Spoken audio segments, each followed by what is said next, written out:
Good morning, Raptor Lexiats here. It's Monday morning, and we're doing a Monday moment to celebrate the accomplishments of Brittany Griner.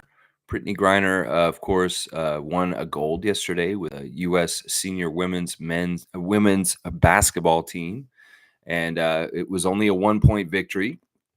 It was over France, and it was a big deal. But I really wanted to shed more light on her whole story because of what's happened to her over the last few years. And in some ways, it's a weird thing. Like, I don't know because I haven't watched a whole lot of the Olympic coverage, including the women's basketball, how much they actually talked about what happened to her in Russia, because in some ways I get it. It's a political hot topic kind of thing because, in some ways she's kind of a divisive figure. There's a lot of people that really, really support her and really, really wanted her out of Russia, like myself. In fact, we did streams around that time pleading with people to help Brittany get out of prison in Russia during the Ukraine war at the beginning. And she did get out eventually in a controversial, trade of prisoners. Currently, just like the one that just happened recently, Biden brokered a huge, huge exchange of political prisoners with Russia in the last month or so, and it was a big deal because he got freedom for some Americans and other people, dissidents of Putin. That it was really, really a big deal and very, very important diplomacy that had happened. Well, Brittany got released, and some people were mad because they didn't think she was equal to the person that she got released for. Yeah, that's messed up. Listen, in some ways, Brittany Griner is a symbol of freedom. She really is. Some people down south will say she's a turncoat. She's a druggie. She's somebody who's not worth anything and like a disgrace and all this stuff. No, she's the embodiment of what being American is. And the people down there that don't celebrate her for being a patriot, for being who she is, well, you guys are the ones who are like anti-patriotic. I'm going to say this right now because America stands for the right to be yourself. And in some ways, Brittany Griner, being a gay woman, has a lot of controversy around her just by being that. It's not like mainstream. In some ways, gay people get a lot of hate still in this world, especially in the States, because of evangelicals and because of all kinds of different groups. And in some ways, the freedom to be yourself is American. And the freedom to be her is American. And the freedom to have a vape pen with a little bit of marijuana in it is freedom. And that's what we're all about. If we're about freedoms, well, what she did is very American, honestly, if you ask me.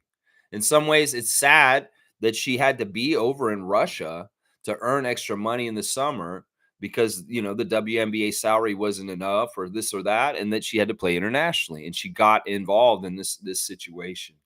Well, thank God she got back. And it was a harrowing experience. I mean, I'm waiting for the movie, honestly.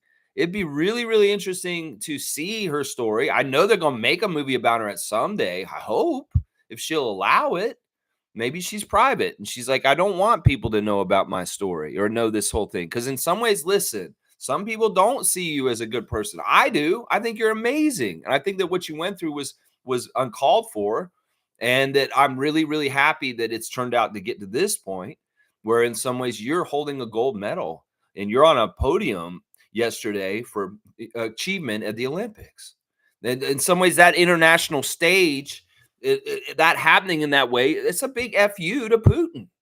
I mean, seriously, let's get it down to brass tacks right here. Brittany Griner getting on the podium yesterday and having a medal around her shoulders and her crying is a big FU to Vladimir Putin. Because honestly, how can't red-blooded, strong-armed Americans can't get behind her in this kind of thing? It's like an action movie. Like, seriously, I don't get it. I don't get it. In some ways, the hatred towards gay and lesbian people is just so strong that some people just can't look past that. You people are horrible, you bigots. And seriously, she is a great American. And over the time in the history books, I hope that she gets celebrated more. I don't know how much the press was putting her on blast. for this dichotomy, this juxtaposition in her life between a Russian jail, unlawfully jailed for some BS reason, but really it's political leverage reasons, versus, her getting a gold medal at the Paris Olympics with her teammates yesterday. I mean, seriously, this is the stuff of Lifetime movies. And I know there's going to be a movie about her at some point. That script's too hot. That script's too good. I mean, there needs to be. Seriously. I mean, I want to know more about Brittany because of all this, just because of the whole story, what's happened to her. You know what? Let's go learn about Brittany a little bit more right now. Why not? Because I'm serious. In some ways, this is the most inspiring story I'm taking from the Olympics is Brittany Griner. And other people don't want to put her on blast. They want to put LeBron on blast. They want to put Simone on blast. That's fine. They deserve it too. But I don't understand why the media wouldn't just take this low-hanging fruit of just an amazing storyline with Brittany Griner and her story and her journey and use it. Maybe it's because they don't want to intensify political problems with Russia. I don't know. I don't know what it is. In some ways, I'm like, why aren't they putting this on blast? Is what I'm saying right now. All right, let me go look at her Wikipedia, and I want to give y'all some Brittany fun facts that y'all may not have known. Like, listen to this. You want to talk about Americans, talk about patriotism, talk about sacrificing for your country. In some ways, she did that. But people would say, nah, she didn't sacrifice her country. She's just a druggie who got caught with a vape pen. That's bullshit. She was in that jail for a long time, y'all. And that shit isn't pleasant. I'm sure that is not pleasant. And in some ways, just as much as John McCain was a war prisoner, in some ways, she was a war prisoner. That's just the damn truth. She's a POW in some ways. No, she wasn't in action. She wasn't caught on the field, but she was a prisoner of war, a prisoner of politics. And you know what else? Her father, listen to this, y'all. Brittany Griner's father is a veteran of the Vietnam War. He served 2 tours in the Vietnam War, and he's also a Harris County deputy sheriff. I don't understand this. Doesn't that sound like she comes from a good family? Doesn't that sound like her father is a war hero and also a law enforcement officer? I mean, she comes from a good place. It sounds like right there. Listen, seriously. So here's another fun fact about Brittany Griner that y'all may not have known. Did you know that Mark Cuban of the Dallas Mavericks was contemplating actually drafting her into the NBA on the Mavs? Did you know that? Seriously. He was actually talking to her seriously about drafting her to play in the NBA. That's how good she is. Seriously. Did you know also that Brittany Griner is the 4th tallest woman to ever play in the WNBA? There's only been 3 other women that have been taller than her. Didek is the tallest. Yes, Margot Didek, the Utah team from back in the day. Yes, she's the tallest. And there's a Chinese lady who is like 3rd, and there's another lady. But the 4th tallest player in WNBA history is Brittany Griner at 6'9", almost 6'10". Yeah. Yeah, that's something that a lot of people don't really know. These couple of these fun facts about her that are very interesting. She's very accomplished. Of course, she's a Baylor player from her college days, so she shares the alma mater of Davion Mitchell and Jacoby Walter. That's right. Yeah, it's just really interesting stuff. Of course, she's a teammate of Diana Taurasi. And Diana Taurasi just played in like her 6th Olympics or something like that. Isn't that crazy too? Let's give a little shine to Diana Taurasi for playing in her 6th Olympics, y'all. It's like Kevin's playing his 4th. Well, she's playing in her 6th. That's crazy. That is crazy to me. But yeah, I just wanted to put a little bit more spotlight on Brittany because in some ways there wasn't enough talked about this. And I don't know, maybe there was and I just didn't see it. Maybe there was and I just didn't see it. But yeah, it's awesome. Of course, she's a very good dunker and there's all kinds of stuff. Also, she is an activist in certain ways. She's trying to trailblaze for openly gay athletes in different ways. And she's done all kinds of different stuff to, put out the message of accepting gay people, obviously. There's a lot of ugliness. There's, the stuff that happened to that boxer about, oh, she's really a man, baby, and all that bullshit. That happens to Brittany too. And that's messed up. In some ways, we got to stop doing this to people just because people of different genders don't necessarily look like the gender that they are, and they may be a little bit more masculine or feminine in certain ways, we shouldn't do this, guys. In some ways, everybody is who they are. And yeah, they wanted us to fit in boxes. You're a man, you're a female, and all this kind of stuff. Well, let people be who they are. Seriously. I'm not talking about trans and stuff in some ways. Yes, I am. But in some ways, I'm talking more about gay and lesbian people just deciding that, or being who they are. They're being who they are. They're not deciding. They're born this way. And we just should allow them to be in the way that they are in some ways. So I like that about her because she brings out more the fight for acceptance for gay and lesbian people. So yeah, if you guys have anything you want to say about Brittany Griner, her accomplishments, her odyssey as a political prisoner during the Ukraine war that's going on right now, yeah, just put it in the comments. We'll talk more about it. But yeah, I wanted to just shine a light on this achievement. And it's a huge thing. Seriously, think about her life in the last 3 years. How different the phases have been. Really, really different. And wow, now she's on top of the world with a gold medal around her neck. And that's fantastic. That's a real American right there. And there's a lot of idiots down south that would disagree with me, but you're wrong. You are wrong. She is a very, very good American story. And good Americans would be proud of her and embrace her story and stuff. Yeah, you always say, oh, she just fluked into this. She's a druggie. She shouldn't have been doing that there. Well, it's a ridiculous law. And honestly, in a lot of ways, that is a police state over there in Russia. And they're going to arrest people for the stupidest shit over there. Trust me, they will. They will. You could say something bad about Putin in the square and they will take you to jail. You're just talking. So let's not go by their justice system because it's fascist, it's controlling, and it's a dictatorship. So yeah, let's keep going in the chat. Let's see what's up with everybody this morning. Trevor J, first in, the Commissioner Fun. I appreciate you, Trevor. You're the best. Good morning, Raptors family. Don't be afraid of losing people. Be afraid of losing yourself by trying to please everyone around you. Man, I don't even want to talk about this subject right now. In some ways, it's a hot button subject in my life right now. And there's just a lot of turmoil.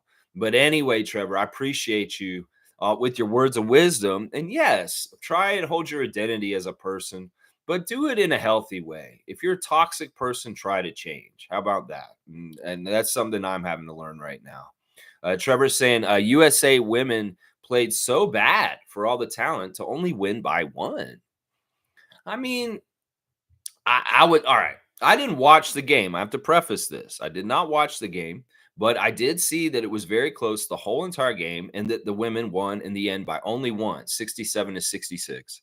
I get it, Trevor. In some ways that looks bad, but maybe, the French team had Gabby Williams and some other really good players from WNBA.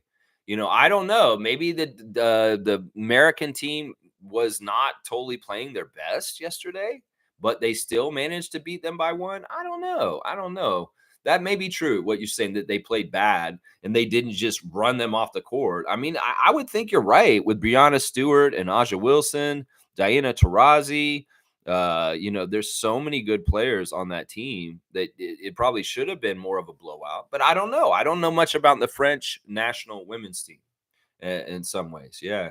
Trevor has brought up that DJ Carton is posted on his Instagram that he has touched down in Spain. Yeah, it's pretty cool. Let's go look at the Instagram stories. Of course, most of the Raptors are assembling in Malaga, Spain right now. They're going to be at the Sanctuary, which is an NBA Players Association facility that's brand new that just opened up not too long ago. We saw Emmanuel there about a month ago working out early there.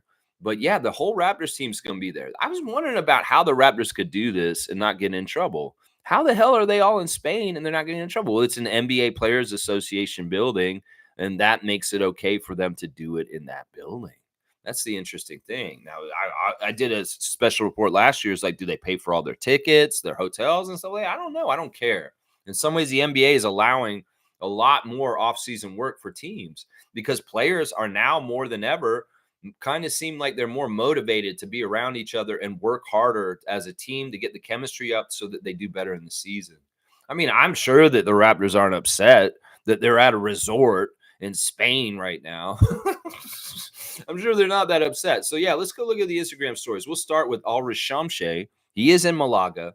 He's got the nice little like walkway. There's no cars on it. This is the great thing about Europe is it's a very walkable place where cars don't rule the land. Feet do. And you can walk different places instead of driving everywhere. And there's no cars, not a damn car to be seen on this city view of Ulrich Shamshay's Instagram. DJ Carton, as Trevor just said, he is on his balcony at Malaga, and he's saying, "Blessing where this game can take you." He's saying he probably never been to Spain. I think, in fact, he said that on his Two Truths and a Lie. I've lived in 11 states or something like that. That was a lie. And he's probably hasn't maybe not been off the continent of North America until yesterday. So it's probably a big deal to Marquette's DJ Carton to be over there right now. Let's see. We got DeMar DeRozan. He dropped 54 points in Drew League yesterday, and he's celebrating it on his Instagram. We know DeMar's a Drew League legend, and whenever he shows up there, he's going to drop a bucket of 50. He usually does. It's like an annual thing. It really is. Omari Moore is getting his haircut before a big game, pre-championship cut in Montreal. And well, what happened? CEBL finals yesterday. The Niagara River Lions are the champions of the CEBL this year, guys. Fantastic accomplishment.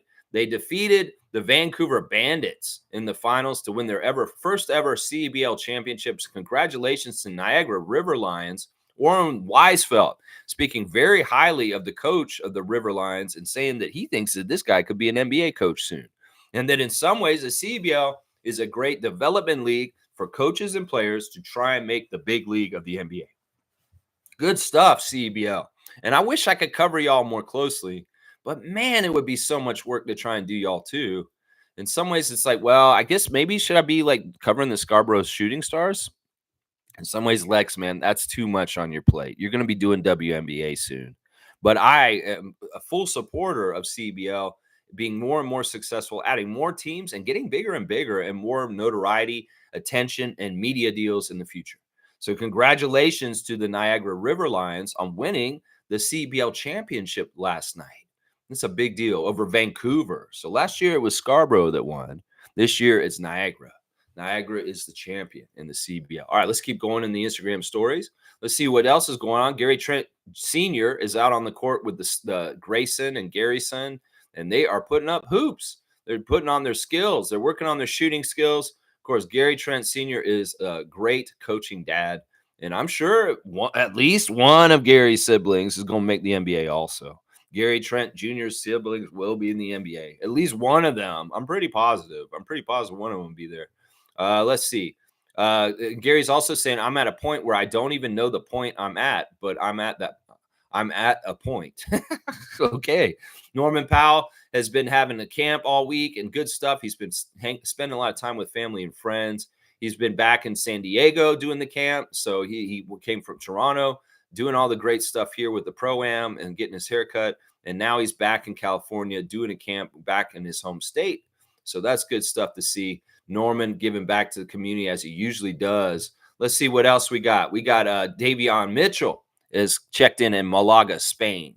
Scotty Barnes checking in Malaga, Spain. It's pretty much the same view these guys are all posting so far. So there you go. We've had check-ins from Jacoby, Grady, Jonathan Mobo, DJ Carton, Davion Mitchell, and Scotty Barnes. And also, this was really interesting. Monique posting in our Facebook chat that Dylan Disu is also at the camp in Malaga, Spain. Now, I didn't think that Disu did that well on the Summer League team. The one thing he did do really well, though, was he blocked a lot of shots in one game.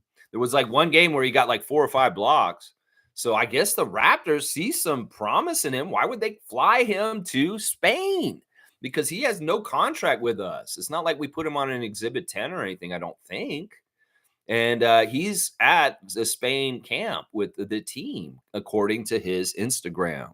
So very, very interesting that Dylan Disu is still with the team right now. In fact, I would not have gone forward with him after the Summer League performance this summer. Seriously, I didn't see enough there to hold on to him, honestly. Honestly. All right, Trevor, thanks for bringing up the Instagram stories. And yes, the Raptors are in Malaga, Spain, and they're going to be training at the Sanctuary, the NBA Players Association new facility that the NBA has made recently. It's speculated that the Raptors are the first of many NBA teams that will come there over the years, but we're first there. And I think that that's partly because of our international flavor, being the only Canadian team in the league, also because of our coach, because of his familiarity with the country of Spain and his time as a professional coach in that league, in that country. So it's very, very cool that the Raptors are all together and practicing. In some ways, that makes me happy when I know that they're all assembled together and they're putting in work for the new season. Yeah, yeah. Teach those youngsters. Those youngsters got to get that chemistry early. Well, let's start in August in Malaga, Spain. Why not? Why not? Trevor's saying that the media is putting LeBron on blast for telling a kid to stop. He approached LeBron for a picture. Listen, in some ways, listen, I'm going to say this about famous people in public and where they go places. I don't get mad at them for dissing people. This was one of the dumbass things that he who shall not be named got really mad at Fred for. Listen, they're human beings. They're allowed to have good and bad days. They're allowed to refuse your request. And all these people that just feel like they deserve to get whatever they want to get from people, just F off. Seriously. Sometimes LeBron maybe doesn't want somebody to talk to him. He's probably under demand and under such scrutiny and attention all the time that to get a moment's notice or his decision at one point is like, I don't want this picture, guys. I don't get mad because Scotty said, I don't want any adults approaching me in public. I understand that because in some ways Scotty's a kid. He's a young man who's in his early 20s. And it's probably weird for a guy like me in his middle age to come up to him and say, hey, Scotty, I love you, man. Good job, man. You're so good. No, don't talk to me, is what he said on Twitch. If you're a child, I will hug you and get a picture with you because I love my young fans. But if you're older, it's creepy, is what he says. So, I mean, I understand this. It's the right of the individual celebrity, athlete, or whatever famous person in any given moment. I mean, people are classless. They will approach people in bathrooms while they're trying to go to the bathroom and ask them for autographs. They will come up to them while they're eating and try and ask them for autographs. In fact, I heard a funny story recently from Rob Van Dam, the wrestler. He said that he used to ride around in ECW with Mike Awesome. And if you're a wrestling fan, you know who Mike Awesome is. Rest in peace, Mike Awesome. And he said that Mike Awesome was a clean freak. And that he was really, really really had a lot of OCD about it. And well, they would sit down in a restaurant and Mike Awesome would want to eat. And then a fan would run up to them and say, oh my gosh, RVD and Mike Awesome. And he'd want to shake their hands. And immediately after that happened, Mike would have to get up from the table and go back to the bathroom and wash his hands again. And Rob would laugh about it because he's like, he knew how Mike Awesome was. And he'd be like, oh, now you got to go to the bathroom, don't you, Mike? He's like, damn it, man. But I'm just saying, they're human beings and they have their foibles and they have their good and bad days just like everybody else. And we should just allow them things. It's not like you're the most important person in the world to them. And if you come up to them and you have this whole crazy like stalker idea of like, oh, I want to be friends with LeBron finally because I'm going to meet him. You're crazy. And just leave the man alone. I never get on people for this. Now, I'd have to see the incident. Was he a physical abusive to the child? Did he like cuss him out or something like that? I don't know. The media going after LeBron, that's weird. Usually they protect him and write good things about him. Very, very interesting, Trevor. Without seeing the clip, I can only say what I just did. Kareem is here. Whoa, and his name is Kareem. This is weird. He has changed his name back to his name. This is weird. All right, he's saying, I didn't watch the women's U.S. basketball game, but I'm just happy that Brittany's story came full circle. She duked it out in a Russian prison and then came out and won gold for America. True patriot. Yeah, I agree with this, Kareem. I mean, seriously, it's like a movie. Like this is Hallmark movie gold or something like that. I saw higher on that higher level. If it could be a mainstream movie in the theaters, if they did it right. I mean, seriously, this is a really interesting story. Her life is really interesting to me. And I don't know why. I know somebody out there is going to do something. In some ways, they got to talk to her and get the rights for it, that kind of stuff. Cream, I'm gonna give you a dunk, man, for not just agreeing for me, but just because I love you, man. You're a good guy. I love you, man. And let me see, where is it? There we go, 222. We're gonna give you you're a really cool number, 222. Make a wish. How about that? All right, let's see. Carlos here. Good morning, Raptor Freak Carlo JS. Always happy to see Carlo in the chat this morning. Morning, fellow freaks and Lex. Good morning to you, Carlo. I hope you're having a great start to your week on a Monday. That's right, guys. Let's just try and have a good week. That's all I'm asking. Let's just try and have a good week. David is here. David's saying bravo to Brittany and F the haters. Yeah, I can get behind that. Commissioner of Trivia David Saborin is in the house. A great competitor himself. He understands what it takes to win at the highest level in bridge. And in some ways, seeing the achievement of the Olympic champions, like the U.S. men's and women's teams, that's a pinnacle. That's a very tough place to be. And well, let's try and win something now with the classic card of the day. That's right, y'all. All right, let's see what we get. And Trevor, thank you for sending the cards. And David, thank you for judging on them. All right, we'll do this one. This one's fun. This one's really fun. This one might be too easy, but I don't care. This one's a fun card, and this is very much a player that I really love a lot. I really, really do love this guy a lot. So here we go. This is I'm not even gonna say it. Y'all will know. All right, who is that, guys? Don't half-ass me. Write in the full name and tell me who that is. I'll bring it closer, but it may be too easy then. This is an old school player. This is a player that does have a Raptor connection, and he is kind of one of my favorite Raptors of all time. That's right. Tom, that is wrong, but that's the right jersey. But that is wrong. He is a contemporary of Mr. Dominique Wilkins, but that is not Dominique. That is not Dominique. If I bring it closer, you might see. Dominique was number 22, by the way, guys. He wore number 22, just so you know. You thought it was Dominique also? Atlanta Hawks jersey that looks like that, and he's dunking. Yeah, I get it. Gerald Wilkins. That is Dominique's brother, Seymour, and that is not Dominique's brother. This guy's bigger. This guy's bigger than both of them. And as I said, he's a former Raptor, guys. So that should be the clue right there. Let's see. No. Steve Smith, a former Olympian. Smitty, Steve Smith, who's on the broadcast. There you go. Andrew's going to get the card today. That is Kevin Willis, guys. I knew if I brought it too close, you would know it is the clothes horse, the suits man, the big and tall suits company of Kevin Willis. Yeah, that is our great Kevin Willis of the Raptors. There you go. Andrew got it today. I love it. I love it. Seeing somebody different get the classic card today. There he is, Kevin Andre Willis. We've, of course, done some trivia on him. He's from L.A., 7 foot from Michigan State. And you can see this is very early in his career. He'd only played 5 years. And we all know that Kevin played for like 20 years almost. I mean, he ended up playing on teams with Tim Duncan later on down the road. 100 points to Andrew for getting the great Raptor Kevin Willis. I love that. And yeah, I could see why y'all thought that was neat because of the dunk. But no, that was his power forward, his forward buddy. It was Dominique at small and Kevin Willis at power forward. Yeah, awesome. I love the classic card of the day. And I love seeing a former Raptor on it. That's fantastic. Fantastic. Somebody said Spud Webb. Somebody actually said Spud Webb. That's hilarious. That's hilarious. Trevor's saying a video surfaced this morning of Stephen Curry's wife crying. A Paris police officer hit her baby in her hands. Whoa. Seems like there's a lot of controversy. The Olympics are over. And now all of a sudden there's this weird stuff going on. I see Devin Booker leaving the party on a bike.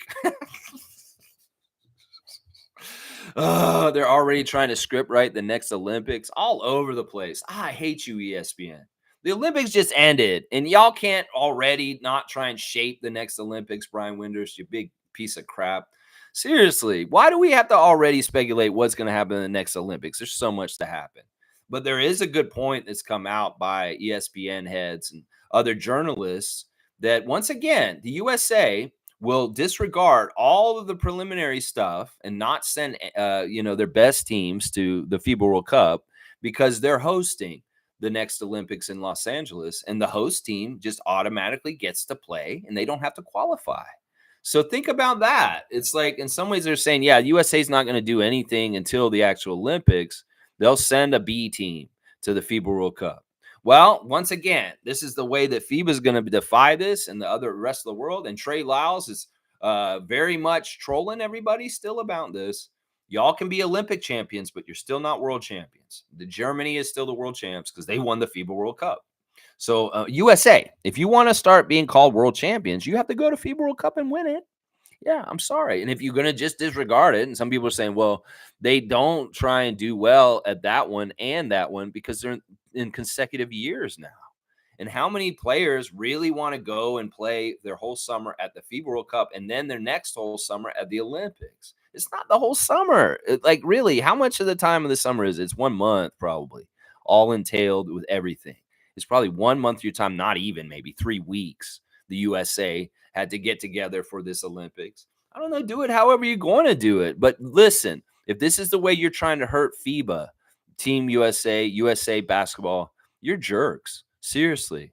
Because in some ways, you should be sending your best to every single competition all 4 years of the cycle. I'll just say that. Because like that's one thing everybody's going to say, well, US is already in. They're hosting. So why would they even try to do anything at any of the preliminaries? Yeah, that's kind of garbage. Well, Germany's the world champs. That's what you get. That's what you get right there.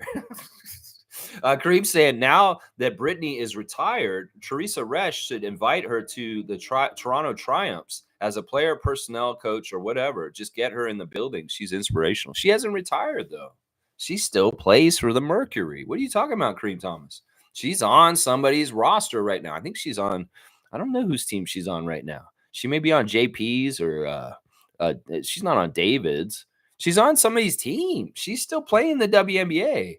She will resume play on Thursday when the WNBA season picks up on the 15th in a couple days. So warning to anybody who has WNBA teams, you better get ready because we're going to have to start playing our fantasy game again because they will start playing the rest of the WNBA season at the end of this week.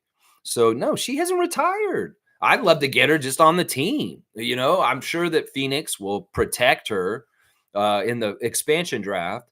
So she may not be available that way. I don't know. I'm very curious to see how this whole process will go for the unnamed WNBA team as far as how we acquire our first couple players, BJ Armstrong, Damon Stoudemire, and then we go from there and we see how after year, how we do. It sounds like Larry T is not wasting time. He's not in any kind of like a long-term plan. He wants to win right away.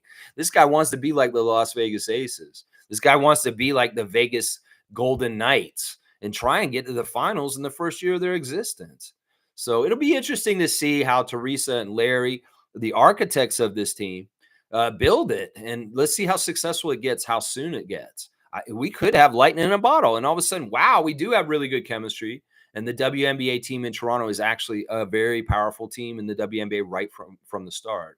I just want good personnel in there, making good decisions and getting the best players for us. And if Brittany Griner plays for the Toronto WNBA team, that'd be a treat. That'd be a real treat to me. It would, yeah. Bryce is saying, good morning, Lex and Rabbit Freaks. Good morning to you, Bryce Lawson, holding it down in the great state of Kentucky, down in stateside. Bryce, you're a great young man. I appreciate your patronage. What a great Raptor freak Bryce Lawson is. And look who's here, y'all. Miss Moody, Jillian.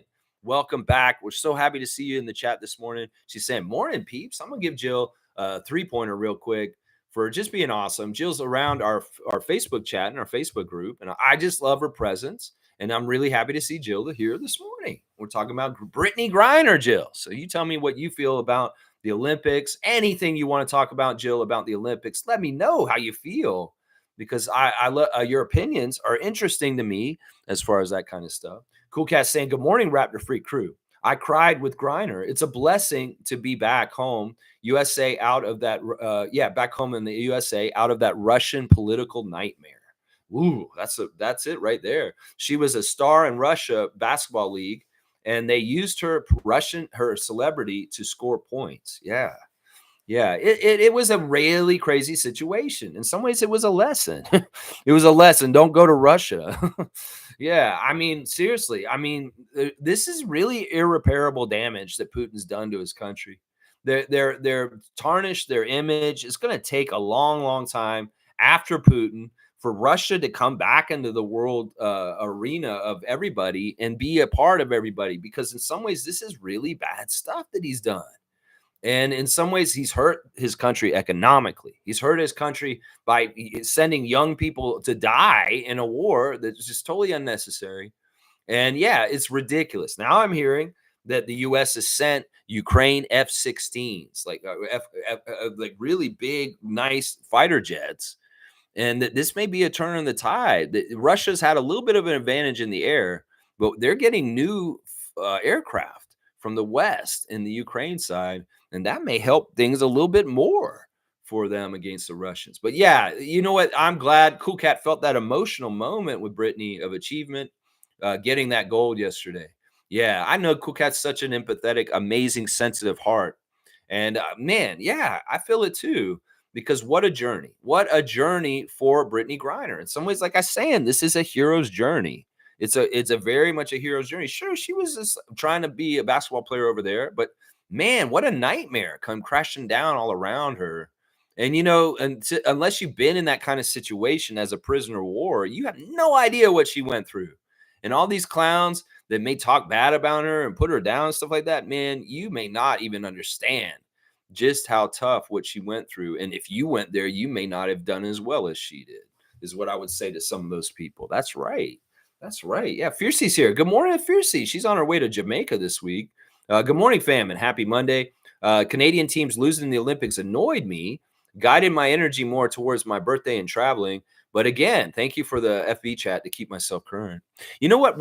Let's turn this around, Fiercey. I want to say something to MJ that this has been the most successful Olympics for Canada and ever. And we should be very proud of that.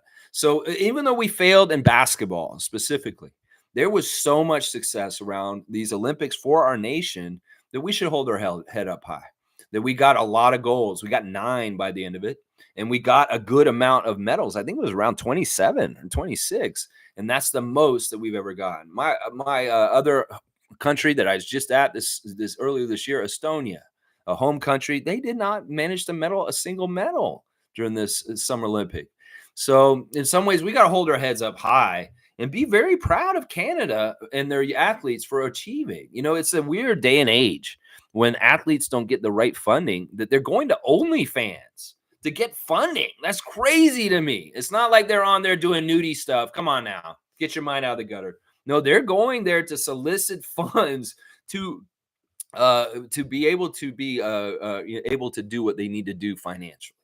So it's crazy. It's crazy that we live in this day and age. And some of these athletes and teams that went to the Olympics, well, how they got there is ragamatag more than you even know, because the funding is not always there for these people. I mean, hell, Flavor Flav is paying for the women's water polo team from the United States to be there. That's amazing, by the way. Who would have called that such great classic icons of hip hop would be the stars of the Olympics? This is exactly right. I mean, I just mentioned Flavor Flav. He was amazing there. And now Snoop Dogg. Can we talk about what Snoop Dogg did around the Olympics? He was amazing too. Oh my gosh. Who would have thought that these two guys in the year 2024 would be two of the best ambassadors for the United States at the Olympics? Flavor Flav, a public enemy, and Snoop Dogg, old chronic that was murder was a case that they gave me in the early 90s. Yeah, literally on the stand. It's cool. And in some ways, I love those guys so much with their careers and who they've been. Flavor Love. And, Snoop's just a badass. I was thinking about it. I think it came on. I was watching on YouTube.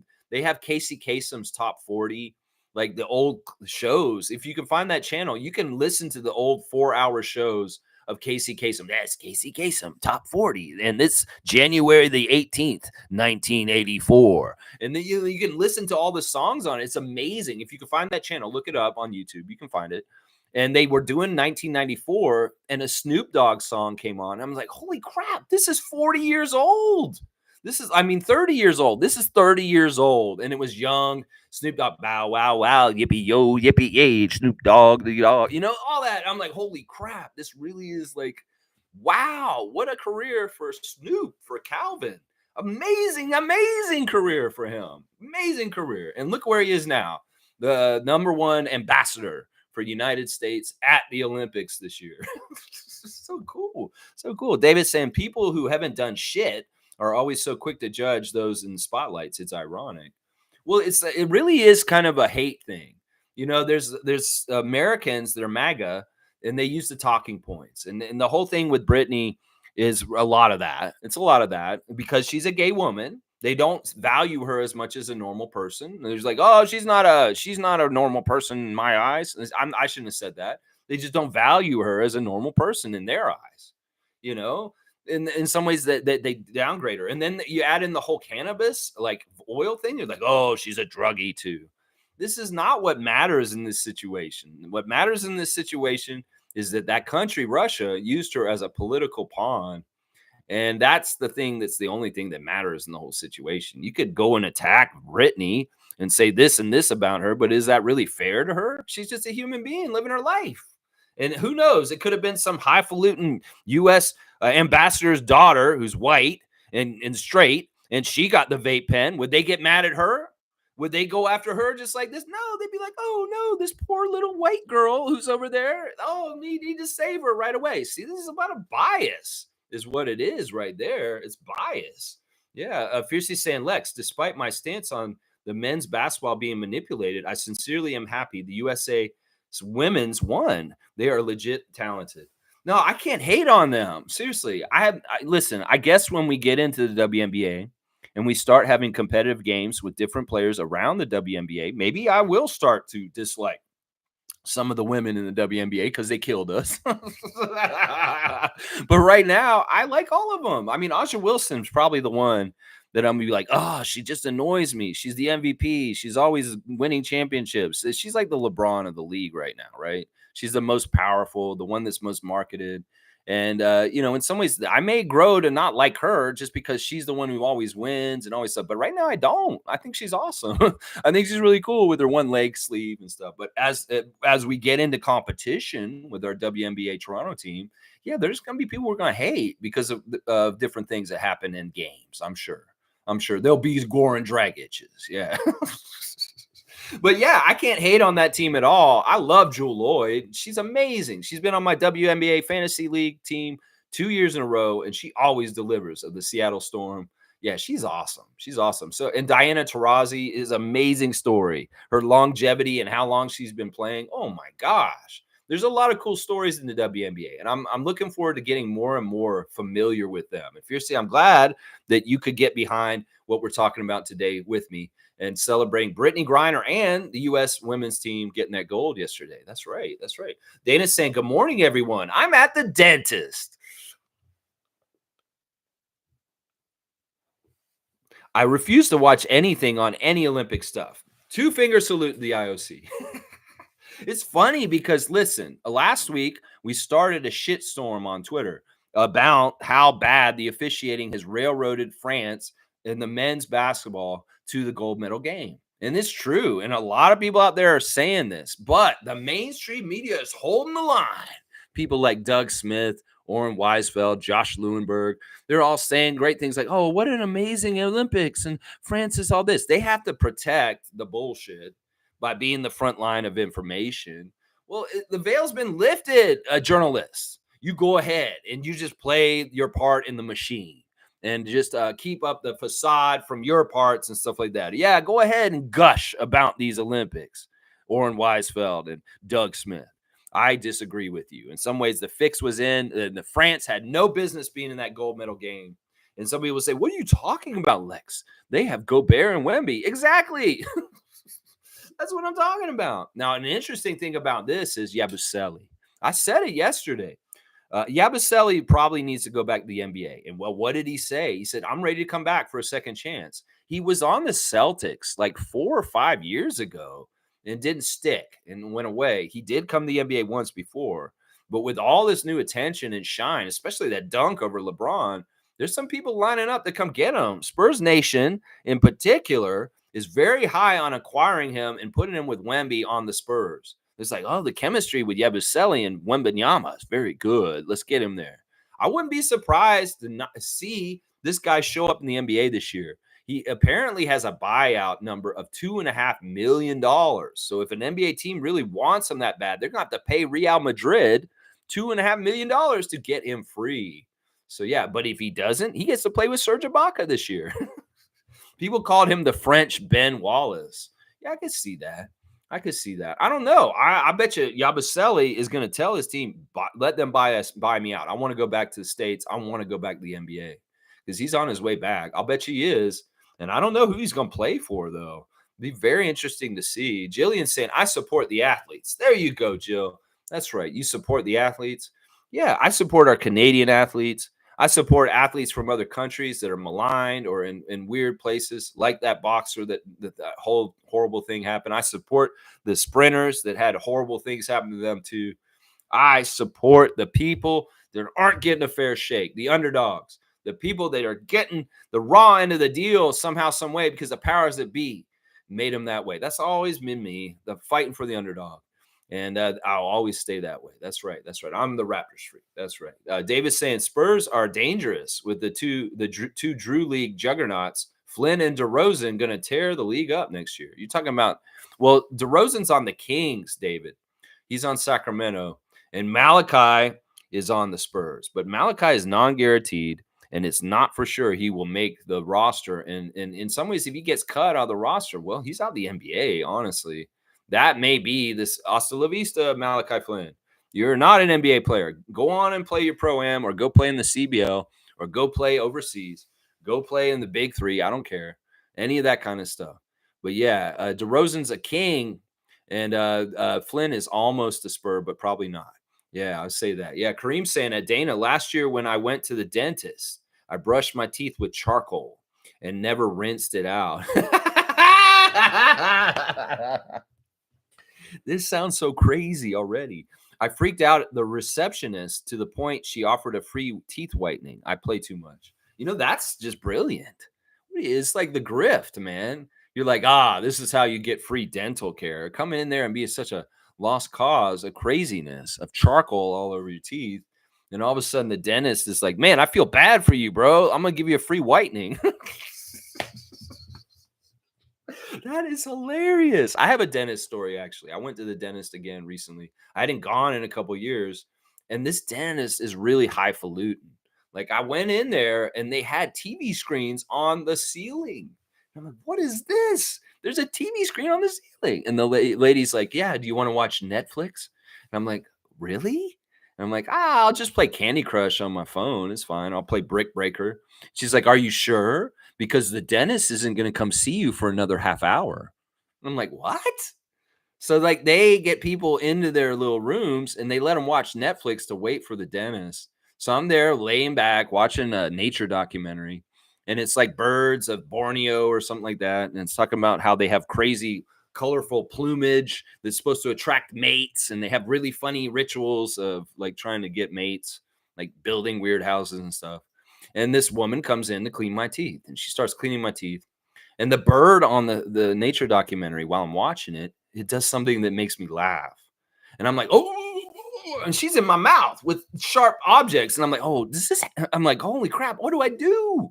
Like, I want to laugh. Like, I'm like, I can't, because this lady's in my mouth with a scraper. And I asked her after she got out of my mouth, I was like, do you ever have this problem? Like where people are watching Netflix while you're working on them, and it's like Seinfeld, and they have to laugh, and you're in the middle of their mouth. Like, it just seems like such a weird thing to me. Like, there may be some liability issues. I mean, I get the idea is pretty cool that you got Netflix above our heads while you're working on us, but I can see where there could be some problems also. There's my little dentist story right there. Yeah, it's a cool dentist. I think I'll go back. I'm not sure. But yeah, all right, y'all. If you want free dental care, put charcoal all over your teeth. I'm going to give another dunk to Butt Dial for that one, because honestly, that's really good. That's really good. All right, I'm going to give you a three-pointer, 225. Yeah, that's actually a great life hack. Seriously, I think that's a great life hack, Kareem, we're sharing here today. Yeah, David's laughing about it. Kareem's saying, I was watching the Vancouver versus Niagara. Was that Chuck Swirsky calling the game? Yes, it is. Chuck Swirsky is a CBL announcer. He probably is the premier voice of the CBL at this point. I love it. Chuck wants work all year round. Chicago Bulls ain't playing in the summer. He's not the Chicago Sky's voice. So he's come up back to Canada because he loves Canada too. He can't quit us. Chuck Swirsky is a Canadian citizen, also, you guys. People don't realize that. He got his Canadian citizenship and then he moved to Chicago. Poor guy. He went through all the hoops and got it, and then he moved back to the States. But yeah, that's Chuck Swirsky and salami and cheese, baby. Good morning, Tom Duke. Yeah, I'm going to have to do a Chuck Swirsky Share the Love Club very soon. I'm like, why haven't I done a Chuck Swirsky Share the Love Club? That doesn't make no sense, Lex. You got to get Chuck Swirsky on the Share the Love Club. I think we might be doing that this Sunday. Yeah, I mean this Saturday coming up. Saturday, Share the Love Club, Chuck Swirsky. We got to do this. He's just been on the CBL championship game last night, and we got to celebrate him for his time with us. Yeah, get it out of the fridge, baby. Onions, baby. Onions. That's right. Isaac saying W to Tom in your morning. Yeah, W's, big dubs to Tom. Y'all spam the chat with big dubs for Tommy Duke, #1 Scotty Barnes fan. Yeah, get that, put those big W's in there, just like Scotty would ask, and get those dubs in there. I know Isaac's spamming them right now like crazy. Yes, he is. Country Kong's here. Good to see JP back in the chat. Always good to see my good friend Country Kong. Remember, JP, we are resuming the WNBA schedule on Thursday. So get your fantasy team ready. Country Kong saying, Lex, the Spurs are a smart organization. They rarely make mistakes, in my opinion. I'm happy they signed Malachi, and I hope he's found a home. He's a Spurs type of point guard. JP, he hurt me. He hurt me bad. And I'm not going to do this. I can't get behind Malachi. I can't talk good about him because he hurt me, man. He hurt me. He hurt me for how he was a horrible point guard for us as a backup point guard and hurt our bench. Basically, we had this bench mob mentality, and he absolutely killed it. Malachi Flynn is the person who killed our bench mob, guys. And I can't forgive him for this. So I'm sorry, JP. I do not wish good things for him. And Eric Flynn, you can get mad at me and write all these nasty comments in here under the name Iceman like Gervin if you want, but it doesn't matter. I still don't like Malachi. I do not think this is going to happen. He's non-guaranteed. You have to see the roster of the Spurs for the training camp, and you tell me who's on their way out and who's on their way in. Seriously. I mean, I like that you're loyal to him, and in some ways you're looking out for him, but I can't. He's hurting me. He's hurt me. In some ways, he was supposed to be the next Red Van Vliet, and he never, ever became even a Van or a Vliet. He was just red. Yeah. Oh. Andrew's here. Raptor Freak Andrew. Good morning. Happy Monday, y'all. 55 days till our first preseason. Ooh, he's counting it down just like Monique would. The countdown, 55 days, just like DeLon Wright's number. We got 55 days till preseason, and that will be the game in Montreal. Yes, against the Wizards on the 6th of October. Yes, Andrew, you can do this countdown. You and Monique do this countdown. That will get me really excited because it also tells me how many more days I have to make off-season content before I can cover games. Kareem saying, if someone came to me wanting my autograph in the washroom, trust me, they'll get way more than they asked for. Potential samples of my DNA.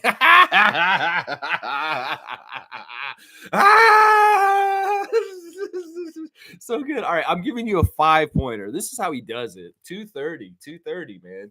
It's 230 somewhere. Well, Kareem just made a 230 on his dunk list. That's hilarious. Seriously. I mean, what do you do, man? What do you do in that situation? Oh, my gosh. That's hilarious, man. Yeah, a little shake, huh? A little shake. David says is like Kareem. All right, Randolph is here. Good to see Randolph Phillips. Let's see what he's saying today. Monday blessings, beloved Raptor Freaks. Most informative gang. Happiness lies in the joy of achievement. So go out and achieve something today. I like that. That's true. Like you feel like if you accomplished something, you feel like you took care of a task. Maybe you tied up a loose end. Maybe you did something nice for someone. Yeah, I love that. That's great stuff, Randolph. Thanks for your words of wisdom. Let's go see what Leo's saying. Leo's saying the more light you allow within you, the brighter the world you live in will be. I like that. Perception can make your reality. If you think everything's dark and it sucks, well, it does. If you can be like positive and try and let life and good things happen, well, there will be more light in your life. So good Wiseman stuff from our 3 Wisemen, Trevor, Randolph, and Leo today. I love it. Good job, guys. And yeah, let's go achieve something today. I have to write trivia today. David, I got a new subject I want to do. I'll tell you about it I'll message you after this. And I'll write the trivia today afterwards. And of course, hopefully you can be there tomorrow to judge it. I'm sure you can. David's saying, I'm leaving your name as butt dial for the trivia standings. I can't keep up with the name changes. Yeah, okay, that's cool. That's cool with that. And thank you, David, for updating the spreadsheet. And if we can have a cumulative total for the Raptors Freak trivia standings after the game tomorrow, that'd be fantastic. That'd be fantastic. Jill's saying Flynn as a Spur, yes, but just for a year. I don't even think he's gonna make it. I seriously don't. I seriously don't. I don't know why they added him. I mean, I get it. In some ways, the Spurs fans are like, why? Because you know what? I have a list of the free agents that are available still. I actually brought that up as one of my tabs today because we've been talking about this so much. Who's out there still that maybe the Raptors can use their money on if Koloko doesn't work out? And there's better point guards on that list than Malachi Flynn. I mean, I would rather have Patty Mills back on San Antonio. He's out there. Markelle Fultz, he's better than Malachi. What's going on here? So I don't know. I just don't see it, Joe. We'll see if I'm wrong and he makes the team and he's on their roster this season. Okay, but he's non-guaranteed and he is on a stacked training camp roster that in some ways I don't see him making it. I really don't. Yeah. I really, really don't. Yeah, this free agency list, Okoro is at the top. You guys brought him up the other day, Isaac Okoro. Yeah, he would be all right. I would say yes. Lonnie Walker is the second listed player. Lonnie Walker is a great scorer. I don't know if we necessarily want him because in some ways we got shooting guards we want to play instead. CD Osman, he's not a bad player. I wouldn't be mad if they decided to bring him in, but he's not like somebody I'm really, really into. THT, not interested. Not interested. Landry Shamet. It's not really flashy. I don't know. We could do better. Markelle Fultz, as I said, he would have been a better pickup for the Spurs, but maybe the money's not right there. Dennis Smith of the Brooklyn Nets, I don't know. He's got some ups, though. He's got some ups. He may be too similar to Bruce Brown Jr. Doug McDermott. Now, he may be the first name on this list that I actually really like coming to the Raptors because he'd be another one of those dead-eye three-point shooters. He's got a little bit of size. And Doug McDermott wouldn't be bad, honestly. If he was a Raptor, he wouldn't be bad at all. We'd have to see how much money he'd want, though. Jay Crowder, a big no. Marcus Morris, both the Morris brothers are on this list. So does that mean we're going to be Morris free this season in the NBA, that the Morris brothers are going to go off in the sunset and we won't see those big dummies around the league anymore? I'd be okay with that. If Marcus and Markeith are not in the league this year, hey, Jordan Goodwin's on here. I don't know enough about him to really want. Here's an interesting name. Think about this. What if we got Evan Fournier? I don't know. In some ways, I have a little bit of anger towards him about France, but also at the same time, he is a decent three-point shooter, and in some ways, he's on that scale with Gary Trent Jr. of somewhere, but he is on that scale of inconsistency also. It's an interesting idea. Let's see if there's anybody else. Bertans, that's an interesting idea. He's another very good three-point shooter. Bismack is actually out there still. I don't know if we need Bismack though. We've got that center power forward kind of stuff already down. Danilo Gallinari, he's another one. He's kind of in the same category with Bertans and these other three-point shooters that are kind of still around there, like Doug McDermott. Let's see who else on this list kind of stood out to me. There was Yurt 7 was mentioned by Amit the other day. He is a free agent right now. Brissett is out there. JT Thor, he's an intriguing player. Very skinny, did good things for South Sudan, but JT Orr is an interesting one. Patty Mills. That's who they should have went and got instead of Malachi. They should have brought Patty Mills back. You know, this is a sad one because on this list is Thaddeus Young. Thaddeus Young is on this list still, so he hasn't been picked up. So it may be this is Thaddeus going off in the sunset for his career finally after this year with Phoenix that he just played. So I don't know. In some ways, that's kind of sad to me. We'll see what Thad does. It may be that Thad is more involved in Thad Young's Jr.'s career coming up. It's very soon because his is over. That's kind of sad. James Bouknight, no thank you. Javal McGee, nah, not really. Come on now. Yeah, so the list it gets weird down near the end. But I think the name that I like the most is Doug McDermott. Doug McDermott would be an interesting add-on to the Raptors. if he is a late addition to our training camp roster. So I would say that. Yeah, let's see. All right, there's the classic card guesses. Yeah, let's see. Kareem saying, sorry, David, I won't change my name again until 2025. I hope you didn't run out of ink in your pen. It's just a spreadsheet and changing the name. It's all good. David's gonna write the name in on there, how he's gonna write it. I know who he means. I know who he means. I can't believe you guessed Spud Webb. Come on, man. What do you mean? Spud Webb? Really? I mean, that arm wingspan, Spud Webb. It's just because of the Hawks jersey. I know it's because of that. Yeah. What a maniac. Yeah. Let's see. Andrew getting the classic card today. Fantastic stuff. Very, very, very cool. All right. Let's see. We'll continue with the chat and see what you guys are saying today. Yeah. Seymour's calling him Dino Arms. I mean, in some ways, that was part of why he was a good Raptor because he had that T Rex arms. But man, he got extension on that one, didn't he? Didn't he? I mean, I guess it's not Wemby arm, but it does look pretty long arm there. Pretty long arm there. Yeah, Tommy's got the flex. There you go. You go. Let's go, Andrew. There you go. Jillian saying Kareem butt dial. No, all ass. Yeah, he was full ass, but then he butt dialed a bunch of subscriptions to this channel, and he became butt dial. And yeah, it's changed around a little bit. It was butt dial. Kareem saying, I like big butts, and I cannot lie. There you go. And Jillian's laughing. Kareem saying, sorry, I thought she retired from WNBA and was just in the Olympics. No, she still plays for Phoenix. And Diana Taurasi also. Even she's so old. She's the one who needs to retire first, right? Taurasi. But Brittany's still there. I think she's going to play for a few more years. She's still very much involved with the Phoenix Mercury. In fact, those ladies probably want to stick around because the Mercury just got a brand new practice facility that's badass that they never had. And Taurasi's been in the league for so long, right? And like for her to come in and see like where it's come to the WNBA to the point where the Phoenix Mercury have a top of the line practice facility now it's a big deal because she can see the growth herself over her career, seeing as she's pretty much been in the league the whole time that it's been in existence. I mean, it's really true about Taurasi. Seriously, she's been in there for a long time. Tobias is here. It's all a little weird being in Toronto. So you showed up. You got here. All right, cool. Tobias Frost has arrived in the 416. It's weird to be back in town. All right, Tobias, you got my email. We're going to figure it out. I am busy until next Sunday, though, unfortunately. I'll figure it out how I can meet up with you and see how you're doing, man. Jill's saying, Scotty just insted a phenomenal pic of the Spanish countryside. Yeah, they're all taking pictures from their verandas of their hotel rooms at that resort, and there's a lot of blue water and the pools and just a beautiful skyline. Yeah, very beautiful. Cool Cat saying, we in the West take freedom and democracy for granted. We have to vote like crazy to protect it in every election. This is really true right now. And it's crazy because one side wants to portray, one side is trying to control their lives and communism or socialism. No, that's not what it is. It's the other side's the one who's trying to control people, telling people they can't be this and they can't have this and they can't do this.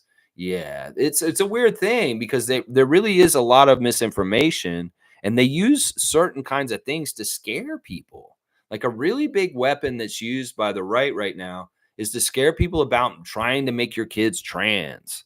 It's so crazy. All right, you're a parent.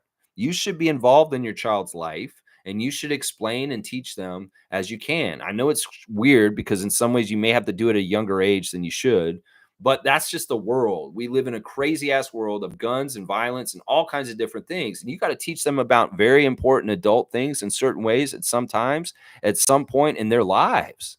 And in some ways, everybody's saying that there's some sort of agenda to make their kids change or anything. That's bullshit. That's absolute bullshit. That's fear mongering. And it hits the right key on the piano to really get people stirred up and mad. That's part of it. They use your fears against you now. So think about what you're afraid of and think about whether it's realistic and happening, and take care of your own business. And if you have children, well, I would say inform them the way you want to for yourself. And if you don't want them, this or this, you can talk to them about it. But try to be a benevolent humanitarian parent and accepting. And who knows, your child may be like, yeah, I'm not interested in that. Okay, good, whatever. And like, I just want you to know this is what this is this. You just need to communicate with your kids. is what I'm saying to people at this point. Yeah. Cool Cat saying, happy to see the sports industry growing in Canada. Our younger generation are fearless and creative in getting what they want. Congrats to all of them. Yeah, yeah. I mean, it's awesome, and it's great to see diversity in our medals for the Canadian athletes. All kinds of different sports doing really well. A strong sport like hammer throw, an artistic sport like breakdancing.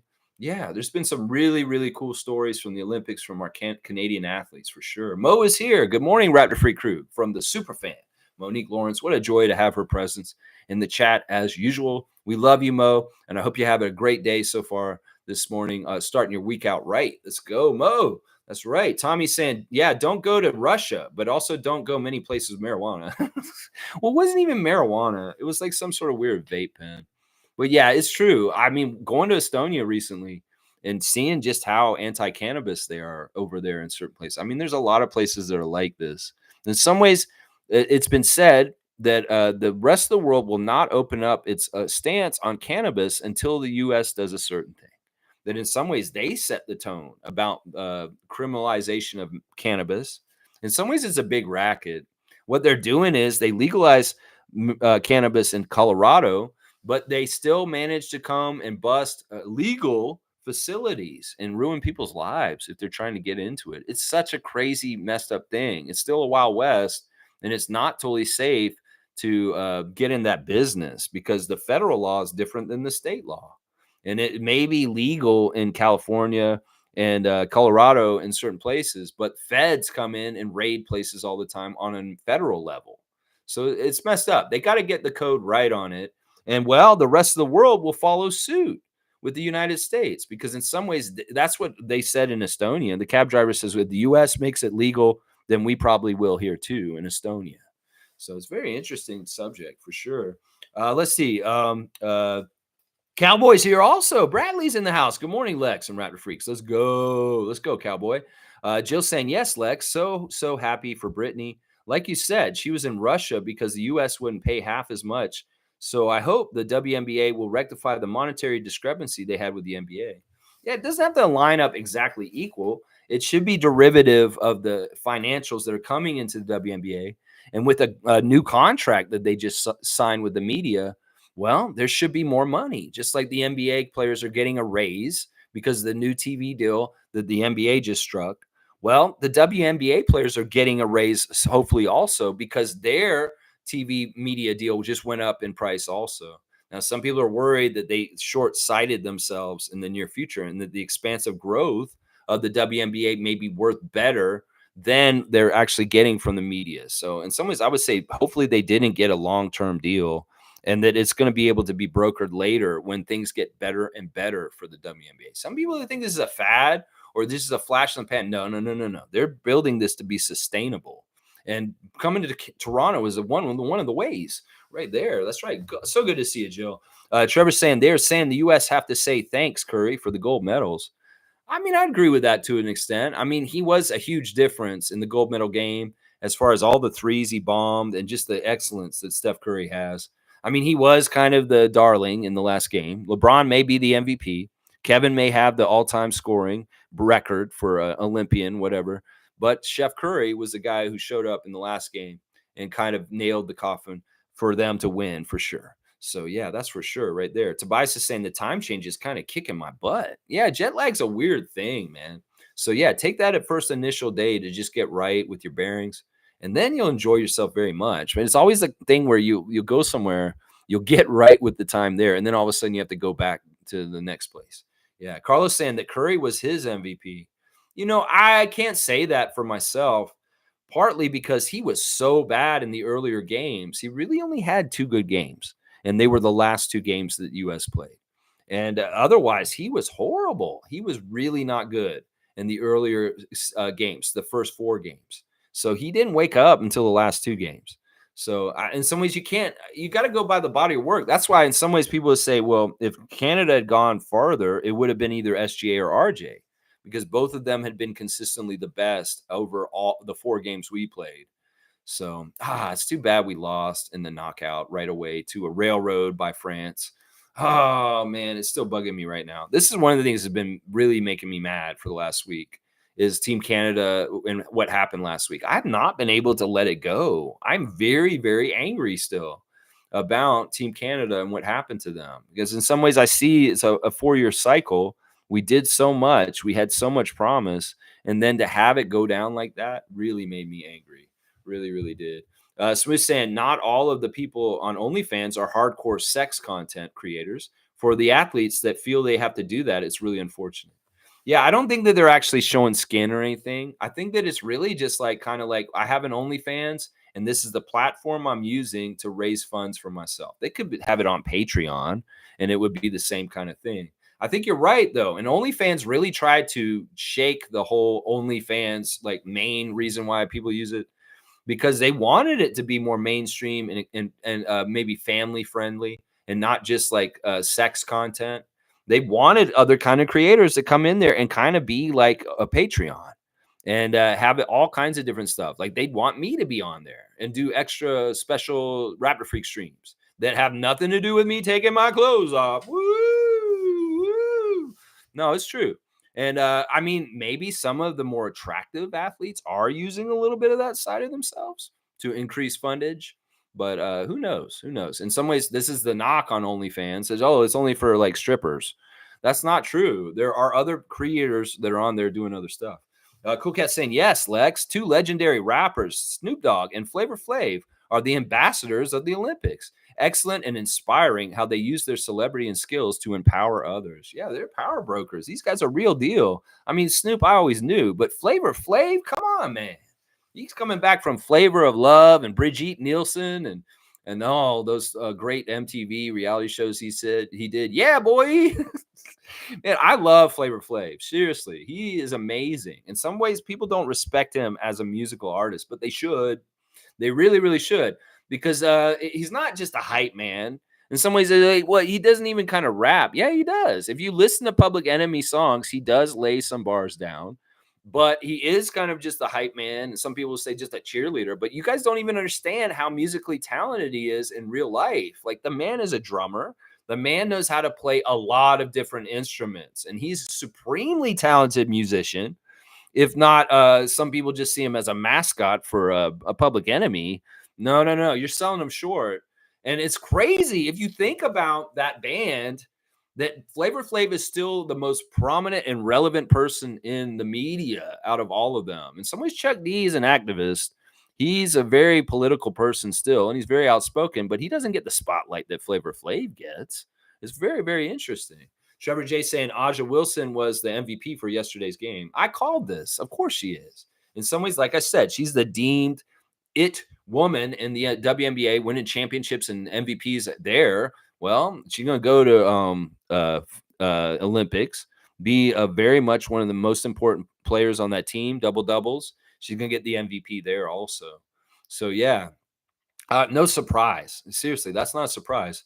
Cool Cat saying, I will be supporting the Paralympics as well. We'll be watching the games. We as a society should show out in numbers too. That's fantastic. I love that, Cool Cat. I'm going to give you a 5-pointer for mentioning this. In some ways, I feel bad that I don't put more of a spotlight on this. And I really appreciate her doing it just now. 90 dunks for Cool Cat right now.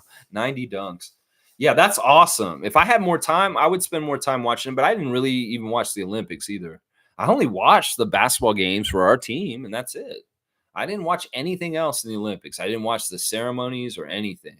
I don't really watch a whole lot of TV. I just watch the Raptors and Team Canada. Oh, I still haven't watched Battlestar Galactica. I'm sorry.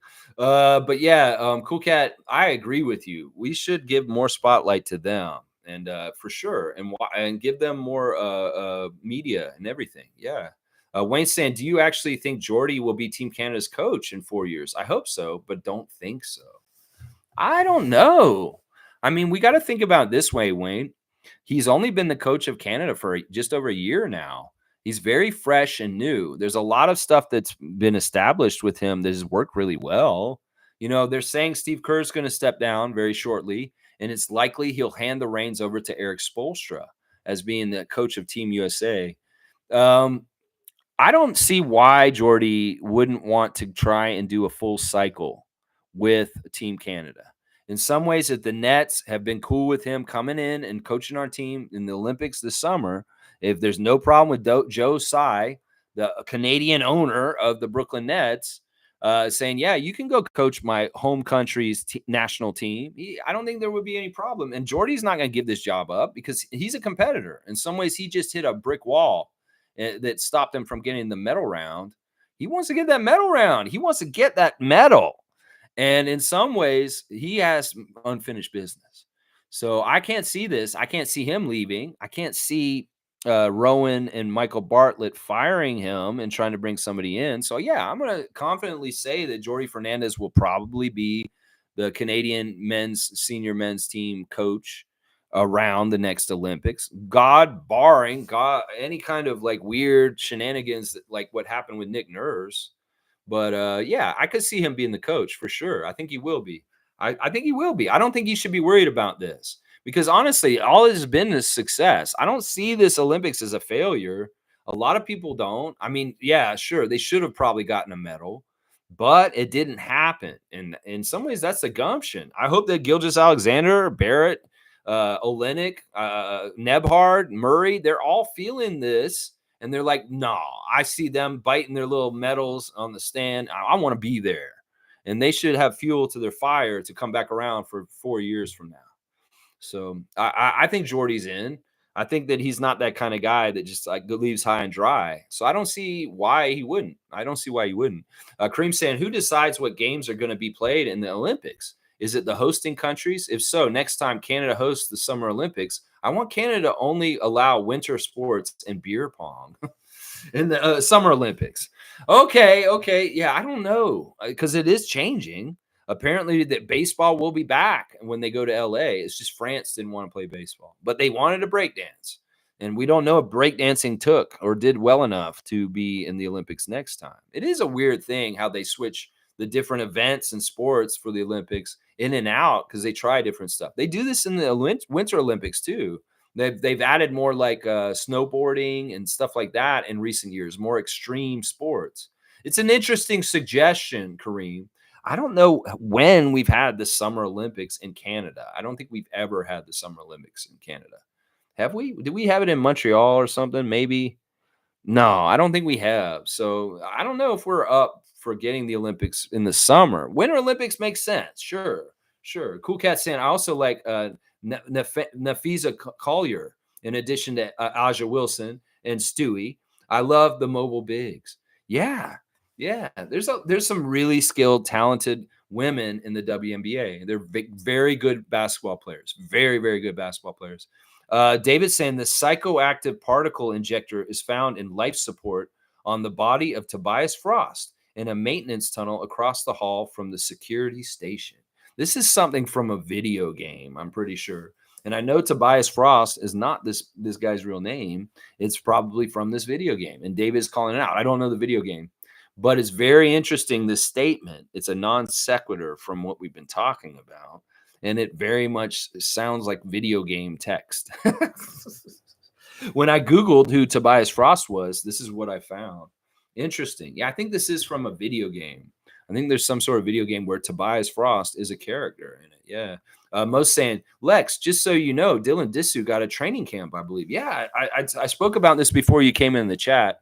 I went over the list of names in Malaga at the Raptors training camp, and I'm so shocked that Dylan Disu is there. Because honestly, I saw other guys that were better than him that I would think would be there more likely. But I guess they like the shot blocking because that's the only thing I could see that he did extra special, Mo, was Disu had some really good shot blocking at one time. He is offensively horrible. He was okay rebounding, not really that good. But his shot blocking was exceptional at Summer League for one game, really. Only one game, he got like 5 blocks in one game all of a sudden. I don't know. It's interesting. It's weird. I don't totally understand why he's there, but I guess they want him to be there for some reason. That was very, very, very interesting. Dap from David. Dap. Tobias is saying, David, I just used a combination of 2 different DC villains' names. So Frost, I'm guessing, is that Mr. Freeze? Mr. Freeze is Frost. Okay, so Tobias. Who's Tobias? Tobias Funke from Arrested Development. Excuse me. Let me get a little water for a second. That's interesting. So that's how he got the name. Very interesting. Cool Cat saying Olympics organization is a security headache. Some challenges that occurred with players and their families must be improved for LA. The French sensibilities are sometimes labeled rude and racist. Yeah. I mean, I'm not going to argue with any of that. I think that that's all accurate. And, they actually brought LAPD over to France to help them police these Olympics. So there were LA cops over there helping the police force keep everything in check. So David's laughing. Cool Cat saying, I hope Malachi gets to play pick and roll with Wemby. That has his game all along. In some ways, once again, I'm still hurt by Malachi wasting our time for years, portraying a backup point guard and not being even a backup point guard, not even being a good shooter. So no, I can't, guys. In some ways, I just want to let him go. And I know we talk about him on this channel. I can't be happy about him. I can't be happy for him. I'm sorry, I just can't. He really upset me, and his stagnation on the Raptors for the years he was here. And I'm sorry, I can't. Tobias saying, I'm no hero. I see myself as the villain. Yikes, yikes, yikes. David saying he may actually do well with Wemby in the pick and roll. That's going to be Chris Paul. Chris Paul and Wemby. Forget about Malachi. Chris Paul's the big signing in San Antonio. That's going to be the interesting chemistry. The old Wake Forest point guard and the youngster from the Metropolitans. Yeah. Most saying the Olympics closing ceremonies were crap. Wow. I don't know. I didn't watch it. So it wasn't that good, Mo? You didn't like it? Okay. Tobias saying you either die a hero or live long enough to be a villain. That's an interesting quote. I've heard that before. Is that what they're saying with Robert Downey Jr. now playing Dr. Doom? I'm wondering about this. Mobo was all over it on his Instagram stories. Jonathan Mobo. He's a Marvel Comics nerd, I can tell, because he posted that press conference when Robert Downey Jr. came out in the Dr. Doom mask and took it off, and it was revealed that he is Dr. Doom.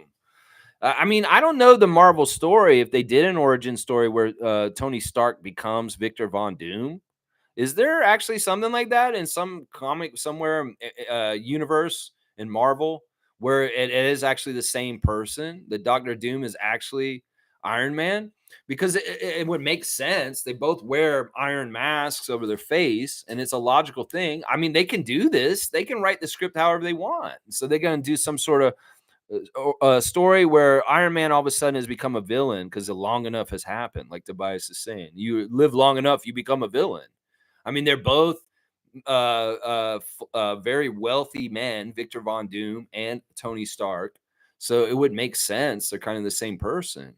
And it's just that the evil Iron Man is Dr. Doom. I don't know. It's very interesting. In some ways, it's a weird way of coming around to reveal this. In some ways, they could have made this a big secret and had it happen in the movie and have the payoff then. It's kind of like a wrestling spoiler. It was like, oh, we all know Roman Reigns is going to win. Okay, thanks for spoiling WrestleMania, asshole. Well, in some ways, didn't they just tell us who Dr. Doom is? And they didn't have to do that? They could have done it in the movie and they could have got the money off of it? Yeah, I don't know. Maybe it's fun to just reveal things in press conferences instead these days. I don't know. Maybe they couldn't keep it so secret and somebody was going to find out anyway because spoilers and the internet just happen these days. Very interesting, though, that's who's going to play Dr. Doom now, though. Yeah, Cool Cat saying, yeah, my dentist has entertainment on the ceiling, too, while my dentist works away, and lots of high-tech tools to keep the experience easier. I mean, I get it. You're going to distract the child, but also, I'm telling you, it could be dangerous. Like, they better be like, all right, if you're in the dentist one day and they have this and you go all the time and they're like, regular cleanings, yeah, we'll just let you watch Netflix. But what if you come in one day and you have to have some other procedure done and they're like, you can't watch TV for this? Don't you get a little more nervous? Because like, we can't have you distracted because we're going to be in there with the drill. Yeah. Denial saying, I'm late, but I'm gonna sneak in like the Australian breakdancer. Cool, I like that. Denial's funny. Hopefully none of y'all noticed and I just blend in, laugh out loud. That's funny. All right, Denial, you want to dunk? It's been a little bit. We love seeing our guy Denial. You got the DJ Carton 3, my man. That's awesome. That's funny. Jill saying, "Butt dial, laugh out loud." I'm always asleep in the dentist chair. You fall asleep in the dentist? That's that. I don't know if that helps them or not. Like when I'm at the dentist, I'm actively trying to help the hygienist do their job easy. Like I don't want them pulling like, go over this way more. I'm always trying to like do exactly what they want. And if I feel like they need to go this way a little bit more, I'm turning. I'm just letting them, yeah, get in there, do that. But Jill, she conks out. And they probably have to because she's asleep. That's hilarious, Jillian. You could get a dunk for that. That's hilarious for sharing. We're sharing our dentist stories today on this Monday since Canadian Dana's in the chair. All right, 40 dunks for Jillian Moody. There you go. 40. You got the 40, the big 4-0. Beautiful. All right, let's see. Isaac's got a W in the chat. That's what I was asking for. That's right. Big W's for Tommy Duke. G saying the Australian breakdancer did not blend in good enough for her, though. Somehow got in and had an experience. Yeah, I don't know the story about the Australian breakdancer, but Denial's comment is funny enough. Jill saying, in my honest opinion, Nick Nurse killed our bench. In my honest opinion, I'll say that they're in cahoots. Sure. I think you're right, Jill. Nick Nurse was not helpful for our bench because he played his absolute premium players in the starting lineup for 40 minutes and didn't give the bench any time to play. There was no ecosystem for them to thrive in because there wasn't enough time. And we weren't developing guys right off the bench. Okay, sure. Share blame for Nick Nursery, according to Eric Flynn, and Eric Flynn's son. Shared blame. If Malachi had shown strides and gotten better and better, maybe Nick would have felt more comfortable about playing him more. Instead of putting him out there to go 0 for 4 and turn the ball over twice, 0 turnovers. Yeah, that kind of stuff pissed me off. That's why I can't get behind him on the Spurs. I'm sorry, guys. Cowboy saying, Ms. Moody back in the house. That's right, Cowboy. Ms. Moody. Wayne saying, Chuck Swirsky was a favorite of mine until I heard him consistently denigrate Cito Gaston, the 2-time winning coach of the Blue Jays. I don't watch baseball, but I couldn't figure out the hate. That's weird. I don't understand that either. I have never known of Chuck Swirsky having a problem with Cito Gaston. That doesn't make any sense. Why? Is he just that much of a Cubs fan? Oh, Cito Gaston beat the Cubs so many times, Raptor fans. And I'm not a big fan of Cito Gaston because he hurts children. I don't know. What was he saying about Cito? Why did he got a problem with Cito Gaston? He's a great Canadian Toronto legend for his World Series managerial career with the Blue Jays in the early 90s. How can you hate Cito? I'm sorry. In some ways, I love Cito Gaston.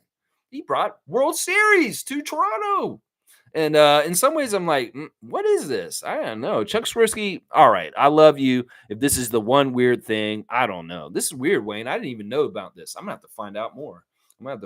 Cowboys saying, let the games begin. The Paralympic Games. Let's go. Yeah, Jill saying, hey, Cowboy. Cool Cat saying, Malachi is a lucky player. He has received a lot of chances in the NBA. Since the Raptors traded him, it's 3 teams in half a season.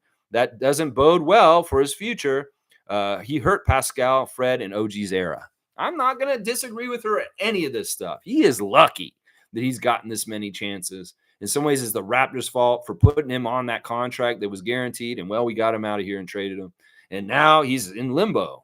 He's not even like the Pistons didn't like him enough to keep him around there. What does that say right there? What does that say? Seriously, the Pistons. He was on the Pistons. He dropped 50 for them last year. And they still didn't ask him to come back. It's the Pistons. Maybe Popovich feels sorry for him. I don't know. Maybe Eric Flynn is an old friend. He's like, come on, Pop. Do a favor for my youngster. Come on, man. Let him just try out. Let him have a training camp spot. See if he can make it. All right. Just because I don't know why I'm doing this for you, Eric. But I feel like I should. I don't understand this. Some favor was called in or something. I don't understand it. Trevor saying Toronto Raptors is the first team to have a training camp in Spain. We always the first to do it. I said that earlier. That Malaga, Spain, a new facility is brand new, and the Raptors will be the first NBA team to utilize that practice facility over there right now. They all showed up yesterday. They're all taking pictures of Malaga, Spain on their Instagram stories. And yeah, they're over there to work out at the NBA Player Association Sanctuary in Malaga, Spain. Yeah, we're going to break it in. The Raptors will be there breaking it in because we're international and our coach knows Spain. Maybe those other coaches weren't ready to get over there. Let's see. Kareem's saying that Australian breakdance Ray Gunn is my spirit animal, especially after she did the kangaroo jump. I thought it was cool that Wiz, he did the move of the Japanese guys the same time as he did it. He knew his routine. Like, that's not right. Like, did you watch him do it? There weren't no drones involved, were they? Come on now, Phil Wiz. You didn't do a drone shot and figured out that's when he's going to do the head spin like that. Because he did. He jumped in on his routine and did it the same time as him at the same time. And some people are saying that's why he won. Now, is that a legal move in breakdancing in the Olympics? That you can jump in and do the move with the guy at the end of his thing? I have to know the rule book for breakdancing in the Olympics because that seemed like that was kind of cheating. Yeah, jumping in and doing his move, kind of stealing his thunder right at the end there. Yeah, very interesting. I'm going to have to see this kangaroo jump by this Australian girl. Andrew saying, is Malachi better than Killian Hayes? That's an interesting question. You know what? Oh, man. All right, this is what I will say. Malachi Flynn is a huge fail as a Raptor. Killian Hayes has more size than Malachi. He has done more in games than I think over his career than Malachi has. So I will say no. Malachi is not better than Killian Hayes. He has better prospects and things that he could do for an NBA team than Malachi, to me. To me, that's how I feel about it. I've seen Hayes do certain things. I know he is not him, or Quentin Grimes is not him, but still, Killian Hayes, I've seen him do gutsy, gritty stuff. Like, in some ways, Killian Hayes really cares. He's been getting in fights and scraps with people, and in some ways, I respect that. So he's more of a game changer than Malachi. I would say that. Yeah, David's saying, "Oh my God, this guy is too funny, man." Yeah, Kareem's on fire today. He really is. Jill's saying, "Oh yeah, that's right. Malachi isn't yet on the actual team. He's an aside. He's on a non-guaranteed training camp deal with the San Antonio Spurs. So he has to make the team. He's like Bruno Fernando for us right now." Smooth saying that 52-point game Malachi got that deal with the Spurs. Maybe that may be right. That may be right there. Cowboy saying alley-oop to Trevor J. Messiah is a trendsetter. There you go. Yeah, we'll give Trevor J an alley-oop for sure, just for being the commissioner of fun and just all the great things that Trevor J does for this channel. 63, my guy. You're at 63 now, Trevor. 63 dunks for our guy. Tommy's saying time will tell the truth, Lex. Lex, time will tell the truth. All right. Tom's been ominous the last couple days. Some of the stuff he's been saying, I'm like, okay, Tom, time will tell the truth. Ominous. All right. David's saying, I don't actually, hang on. I don't even know what Tom was meaning. Are you talking about Malachi when you say the time will tell the truth? Oh, Milbester's here. Okay, great. Of course. Let me see. I jumped ahead. I'll come back to it. David's saying, I don't actually think Flynn is that bad. I truly believe that Nick Nurse and Fred VanVleet were not positive for his development. Oh, I'll agree with the first part, but not Fred. There's no way. Fred took Malachi under his wing and really, really tried to get him the same kind of stuff that Kyle did for him. And it's not that Malachi didn't understand it. He listened to him. He just couldn't apply it to the court. You know, Malachi was a willing student and he listened a lot, but also I'm not so sure. Like I've said before, these San Diego State guys are that bright. The IQs are not very good for the three players that have played for us from San Diego State. There's a lot of evidence for this. Jalen McDaniels, yeah. Even our MVP of the finals is who I'm talking about right now. That number 2, not the brightest guy, seriously. And I think that Malachi Flynn is the same. It's like Fred, who's very, very intelligent. Kyle Lowry, who's very, very intelligent. Kyle says some things to Fred. It transfers to Fred. Fred gets it. Fred can duplicate it. Fred can do Lowry things on the court. Well, Fred got a prodigy, a little young guy named Malachi Flynn, who actually did get to play with Kyle also. And they were mentoring him. Red VanVleet, this is what we do. And this is the thing. Okay, yeah, I'm listening. Well, there's some disconnect between him listening and taking in the information from Lowry and VanVleet and applying it on the court in a real way and making it happen. It never happened. So there's something there. What is it? Is it just that this guy's not smart enough to understand the concepts and things that they were trying to get him to grasp? Because that's where I think it is right there, guys. I think that's what it is right there. And I don't want to like denigrate Malachi too much, but I don't think he's that smart. Let's just put it that way. That's trying to be nice when I say that too. Yeah, true dat, butthole face. There you go. Fred was bad for Flynn? Yeah, Moody's like, "What? Fred was bad for Flynn?" No, no, no, no, no. No, Fred was one of the few people that probably helped him the most. In some ways, he really did take him under his wing and try to teach him, but he just wasn't getting it. And when Nick Nurse said good luck with those guys, I think he's talking about Malachi and Precious. Seriously, good luck with those guys. See you later. I'm out. Good luck with Malachi. Malachi Flynn. That's who I mean. Wayne's saying, have we confirmed that Darko disapproves of consistent mid range shots? Modern coaching is ridiculous. Players at the rim not trying but advised to kick it out to 3-point shooting is nonsensical. Wow. I'm going to give a big, huge 5-pointer for Sergeant Wayne Strainer because I agree with him on everything he's saying here, but I'm going to clarify what he's saying and let him know that you do not have to worry about this right now. All right. You're saying, have we confirmed that Darko disapproves of consistent mid-range shots? No, not Darko. Nick did. Nick and Nate Bjorngren, when they were still coaching the Raptors, disapproved of any mid-range shots. In fact, they would get people in trouble and punish them. This was something that came out in the last year of Nick being our coach and all the sabotage, is that he was absolutely barring our players from taking mid-range. And a lot of that was based on metrics and just the game saying, well, the mid-range is not technically the best kind of thing. But you know what? It's space and time. And if the inside is closed up because of somebody like Wembanyama and you're not hitting your three, you better go to the mid-range. That was it. You're mishearing stuff from Nick before, because Nick definitely had a problem with the mid-range. It came out afterwards. Darko, I don't know. Maybe he doesn't want as many, but they're allowed to shoot them. I mean, we've seen guys step in and take mid-range shots last year. So I think that Darko's main philosophy is just work the ball around to the highest percentage shot. Now, the second part of your comment is saying, what if you get down low, but somebody's open for three, you got to kick it out so they hit the three? That's a metrics thing. It's silly because it goes against our old head saying, well, if you got the basket, the high percentage shot right next to the basket, just lay it in. But all of a sudden you see somebody outside and there's a three available. Well, if the 3-point shooter is so good, it's like a layup. Well, that three is money.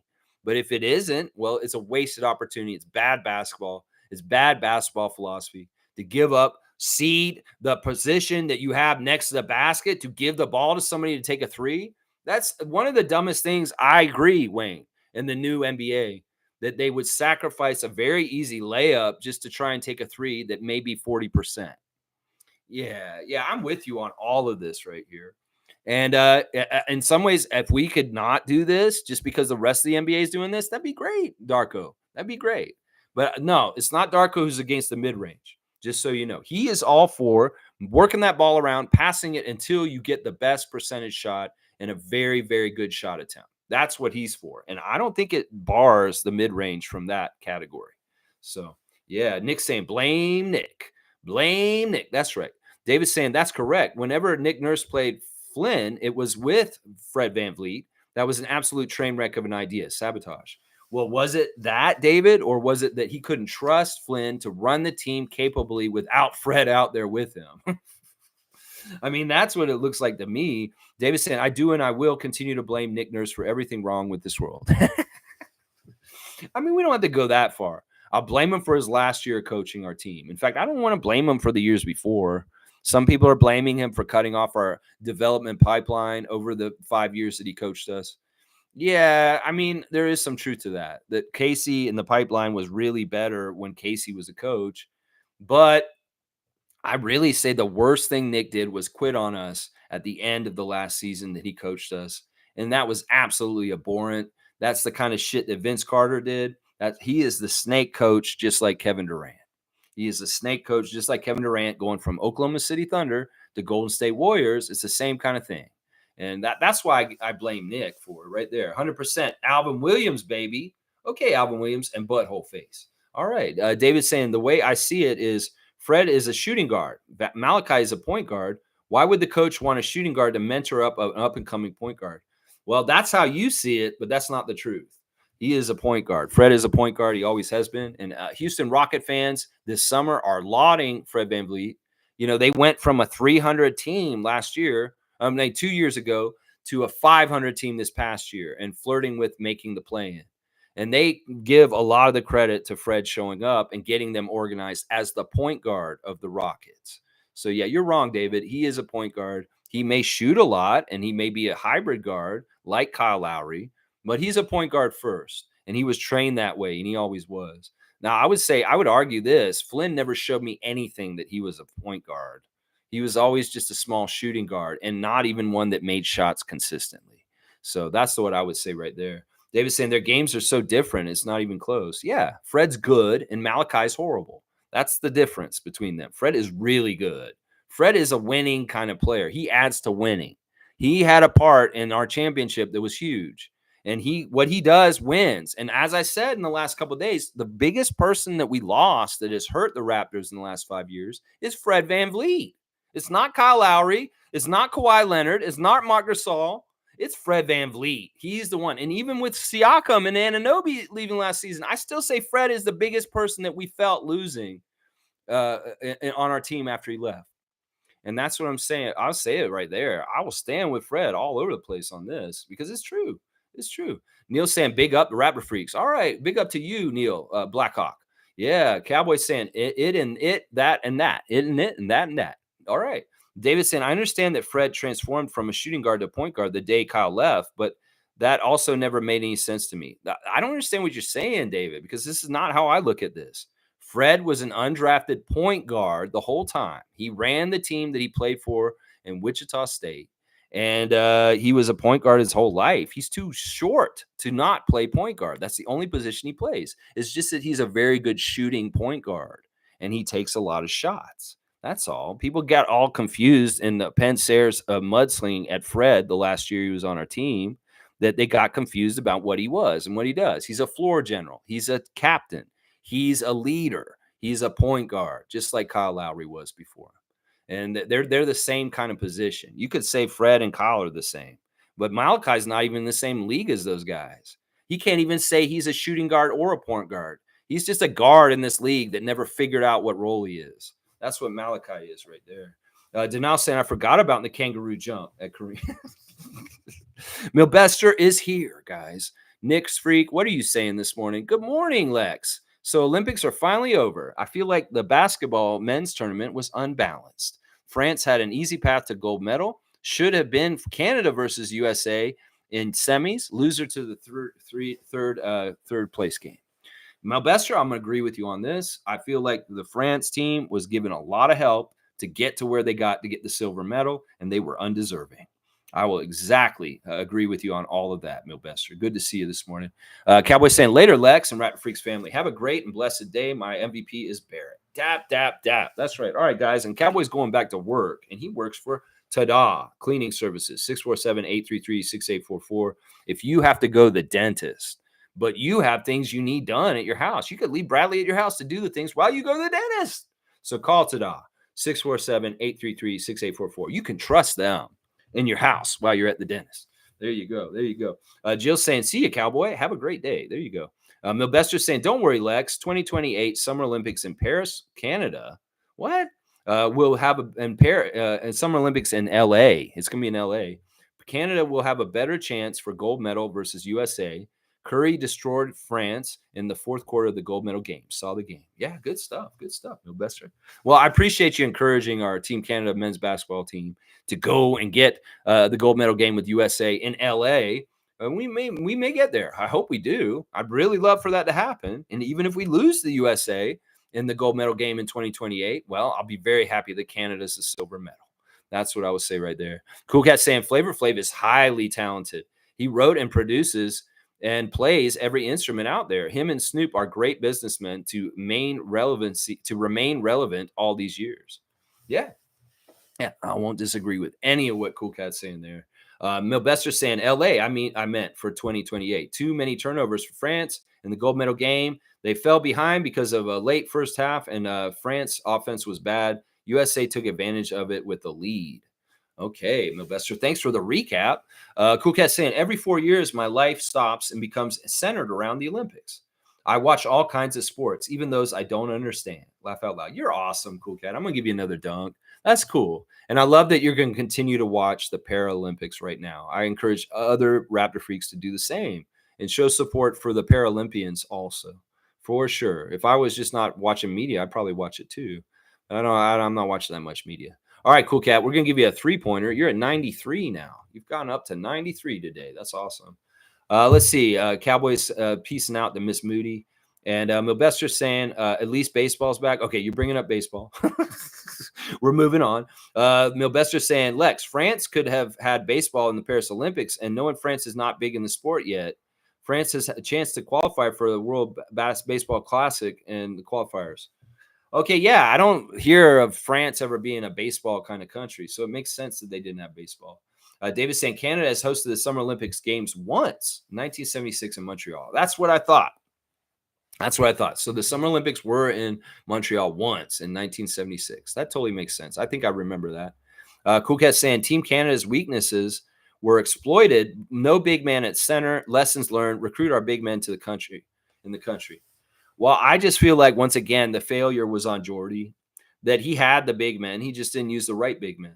And once again, I'll stand on this. Jordy, why did you play Trey Lyles and whatchamacallit, Dwight Powell?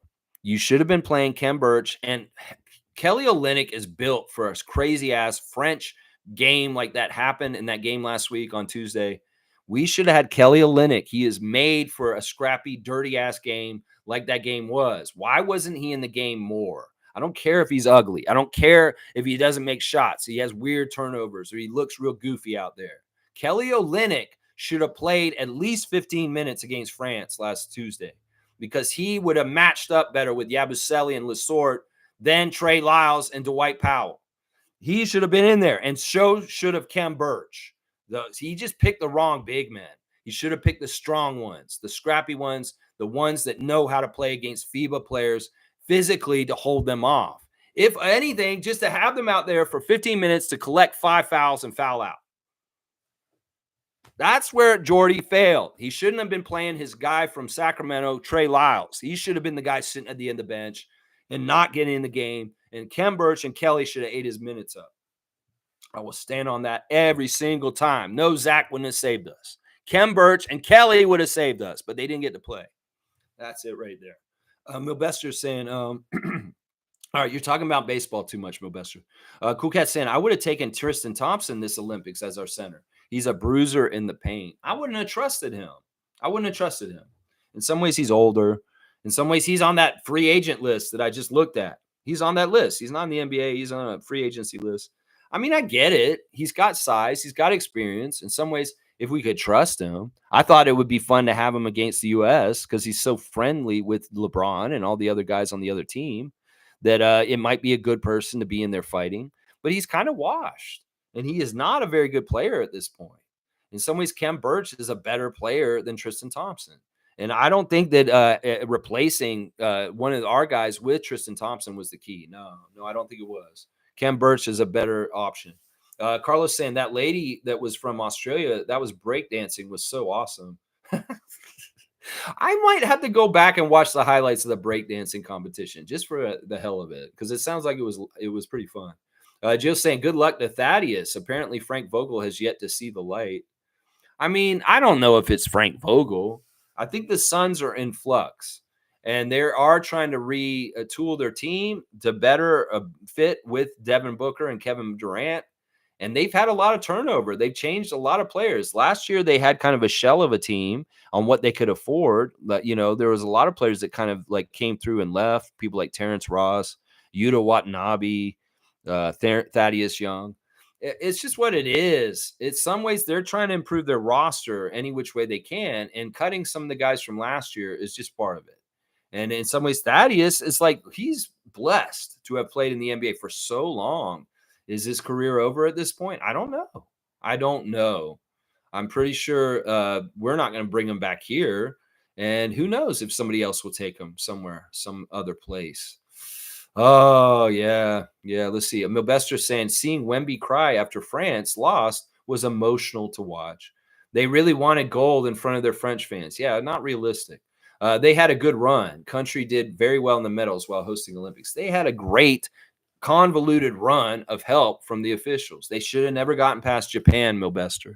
Go watch the end of the Japan-France game. They shouldn't even made it to the knockout round. They should have been eliminated just like Spain and Greece was earlier in the Olympics. And they totally screwed over Japan and gave France more life because they couldn't have that right in the script. They couldn't have Japan writing them out because they're the host country. And they already had their old designs of Wemby versus Team USA. That was the script they had, Milbester, when before they even started the Olympics. Victor versus USA in the gold medal game. They directed it to that because that's what they wanted. And it's all about this and building the legend of Wemby. And that's all this was, Milbester. If you think that they had a good run, if they should be proud, you're full of shit. Because seriously, they were handheld there. They screwed over Japan, then they screwed over Canada, and then they screwed over Germany. They had to screw over 3 teams to help France get to the gold medal game. I'm sorry, that's not anything to be proud of. And those tears, okay, he's a young man. He's emotional. I'm not going to get mad at somebody for showing emotion.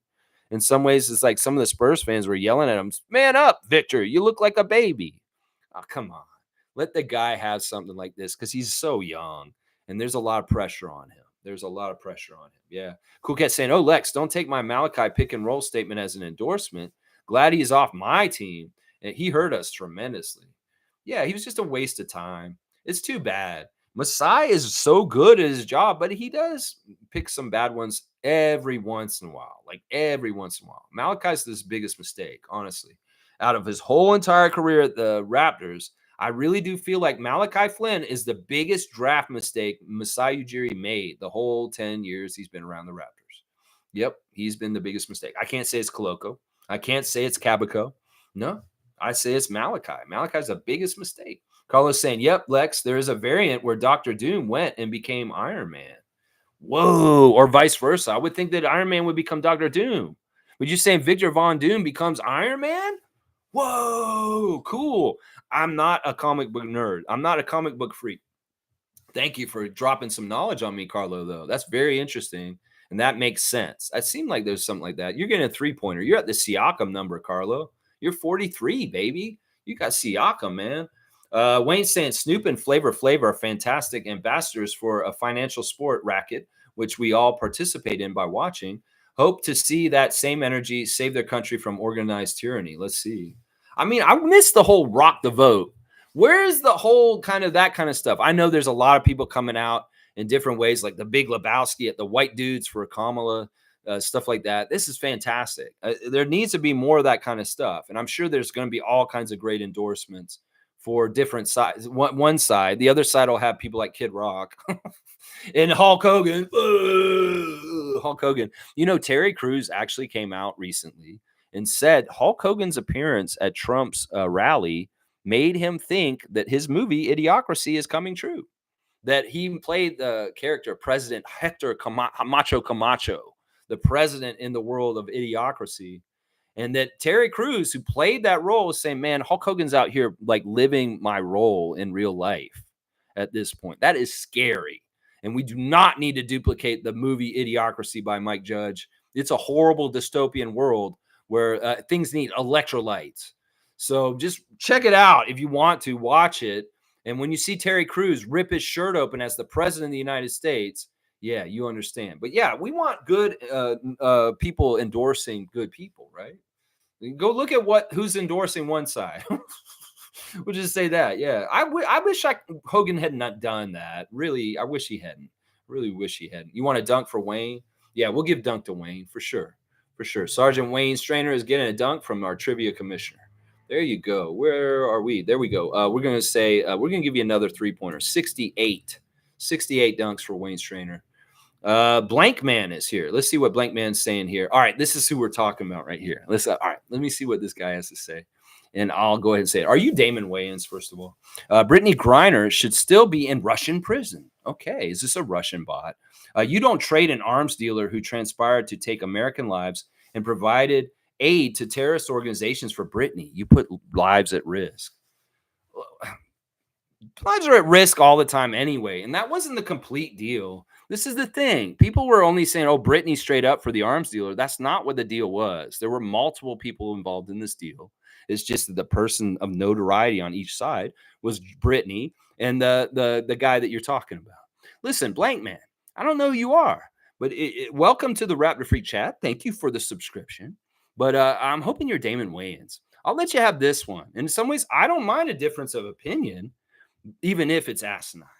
Listen, she's American abroad. It doesn't matter if she's gay. She is still an American abroad, and this country has a duty to take care of its citizens.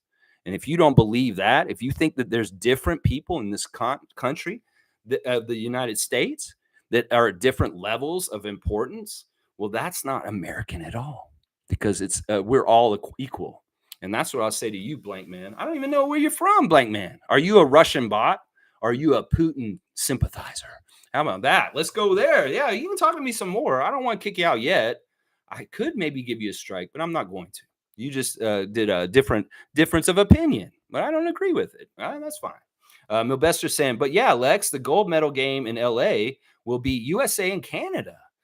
Paris Olympics was scripted for France. There you go. Milbester's right on it now. That's right. France to get the gold medal game versus US. It's BS. Yeah, I hate it because one of the sacrificial lambs was the Japanese players and our team too. And that's why I hate it. In some ways, Canada deserved to play for a medal somewhere, and getting railroaded right before the medal round was unfair, just to appease the host country. Because honestly, we had kicked their ass 4 games in a row. We had beat their ass twice last year, and Victor wasn't on that team. I get it. But we beat them twice before the Olympics too. We beat them in a close scrimmage, and we beat them on a scrimmage we saw on TV that I covered on this channel also. So God forbid me looking at the Canada roster and saying we're better than France right now and that we should beat them. And then seeing a ref hit job in the first quarter of the game, allowing France to do whatever they want physically to the Team Canada. That put us in a hole right at the beginning, and we couldn't overcome it. Well, we could have, but we didn't, because we didn't have enough people hitting on cylinders other than Shea Gilgeous-Alexander and RJ Barrett. So yeah. Thank you, Milbester, for your comment. Monique saying, if anyone wants to know more about wheelchair basketball, I'll post it in the group. For sure, Mo. For sure. Let us know for sure more about that and the Paralympics and different things going on. Mo's giving me my cutoff, guys, and I am 4 minutes away from 2 hours. Keep at it always, Lex. Good times approaching. Thank you, Monique. Raptor Freak family crew, strong forever. Let's go. Let's go. Yeah. Jill saying, Lex, I believe part of the challenge with legalization laws is the heavy neighborhood scent. I realize that vaping apparently boils people's lungs, but there's no stank. Just my honest opinion. Well, everything in its right place. I mean, seriously, you're going to talk about this? What about all these nicotine smokers that are actually very much dangerous to our health with secondhand smoke? We're going to stigmatize weed smoke. We better for damn sure stigmatize cigarette smoke more and more, and vape smoke. Listen, I'm a very conscientious cannabis user. I try not to put it in kids' faces. I've smoked it in the city streets of Toronto in the past, and I've tried to be, thoughtful of people that are around me. I get it. In some ways, this is the way that people are going to stigmatize us and tell us, okay, but what about people with bad BO on the subway and stuff like that? Where does the line draw? In some ways, my cannabis smell may smell bad to you, but maybe it doesn't smell bad to a lot of other people. And we just got to cater to everybody who thinks it's stank. No, but we will try and be considerate and do things in the right way. There's children present. You want to go somewhere else? Go somewhere else. You can. But yeah, I don't like this, Jill, because in some ways, that's the kind of line of thinking that makes us feel like we're criminals, and we're not. We are just people that smoke a natural plant that's on this planet that people have done throughout the history of civilization and people on this earth. So it's, you can criminalize people just doing what people have done forever, and that's wrong. And using the whole smell reasoning, that's part of the bullshit. Let's just put it that way. Yeah. Jill's got my cutoff also. We got a Jill with the 11 o'clock cutoff. All's well. Yeah, this means we got to be done. Trevor's saying Malachi after the Spurs, he's going to be in Triple Wyoming. Triple Wyoming. I think he should go to China. Honestly, I think he could go to China and very much do a Marbury kind of path. If he goes to China, he could be very good over there. Seriously, guys. Seriously. Carlos saying Fred knew that he has to deliver threes at a high clip to stay in the league. A pass first 6-foot guard doesn't have a long career unless you're Chris Paul. Well, this is the thing. He is a pass first guy. He's been poorly labeled. He really did a bad job to him, Pensair. Real disservice to Fred. In some ways, he's painted him in such a bad light in Raptors Nation. It's unfair. I'll fight this good fight still. And then also he got to the point where people hated Fred so much they made death threats to his mother. That's so messed up. Listen, Fred is a pass first point guard. It's just that in some cases, when he was on our team with Nick Nurse, he wanted him to shoot first. It was Nick telling him to shoot more. And in some ways, Nick didn't trust the other Raptors. He said, I need Pascal and Fred to take all the shots. That's the truth of it. Fred is, we can look at what he's doing down in Houston and how he plays with Sengun and how he plays with Jalen Green. Is he trying to be the number one guy down there? No. He's setting those other guys up, and he's balancing it right with him taking his own three-point shots and scoring when he needs to. Maybe sometimes they need him to take over like he did for us late in the game, and big shots were hit and made big threes in the fourth quarter to help us. But most of the time, he's setting up Alpern. He's setting up Jalen.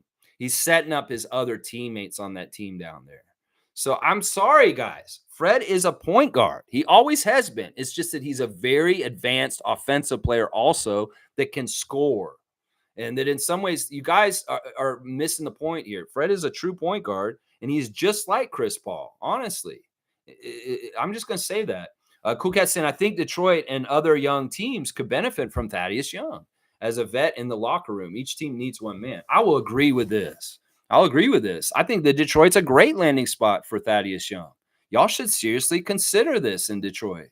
You seriously should. Since you're paying like all these coaches all this money now, you might need a cheap kind of coach kind of player on the bench like Thaddeus Young. So I would say that. Yeah, I like this idea, Cool Cat. I'm going to give you another dunk. Why not? Let's give Cool Cat some more dunks today. She's been cleaning up today. 94. We're almost to that year that the Raptors started to become. All right, here's Blank Man again. Let's see what he says. If he says something so egregious, I might just kick him right out right now. Let's see. The country has a duty to take care of its citizens by protecting them. That's right. One life is not worth the safety of everybody. Russia having another diabolical mind back is scary, but you are entitled to your opinion. Thank you. I live in a free country called Canada. It's not even the United States. And we do believe in freedom of speech up here too.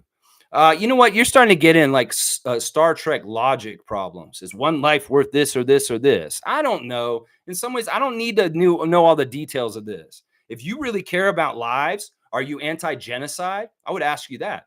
If you really care about lives, are you against the Ukraine war that's been going on? Are you against Putin?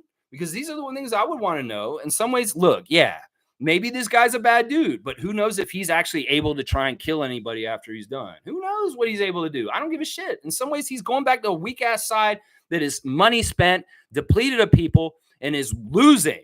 So what the hell is he going to do? They're already doing all the crazy-ass shit that they want to do. Meanwhile, the Ukrainians are blowing up submarines and planes and stuff that the Russians paid millions of dollars for. So what are we worried about? It's a war. All's fair in love and war. And you're going to get upset about this?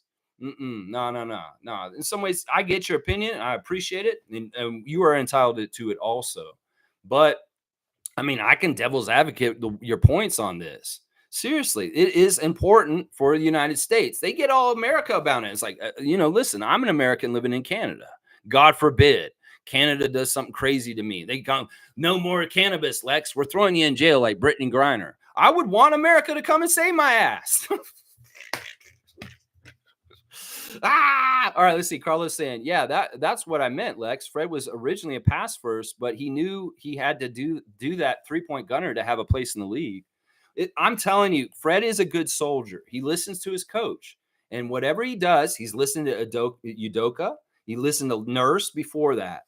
And that's the thing. It's like everybody can say Fred is selfish, but you guys got to understand, he's not allowed. If he's not supposed to be doing something out on the court, he gets benched. And that wasn't what happened when he did that kind of stuff, was it? No, he got encouraged. He got more minutes. He played 40 minutes a game. If he was doing something that Nick didn't want him to do, he would have benched his ass. So come on, let's logic this. Everybody who thought that Fred was selfish, chucker. just chucking shots all the time. That's what Nick told him to do. Seriously, think about it. What is the action with a basketball coach? You're not listening to me. You're benched, Chris Boucher. You're not listening to me, Gary Trent Jr. You're benched. Did Fred get benched by Nick ever?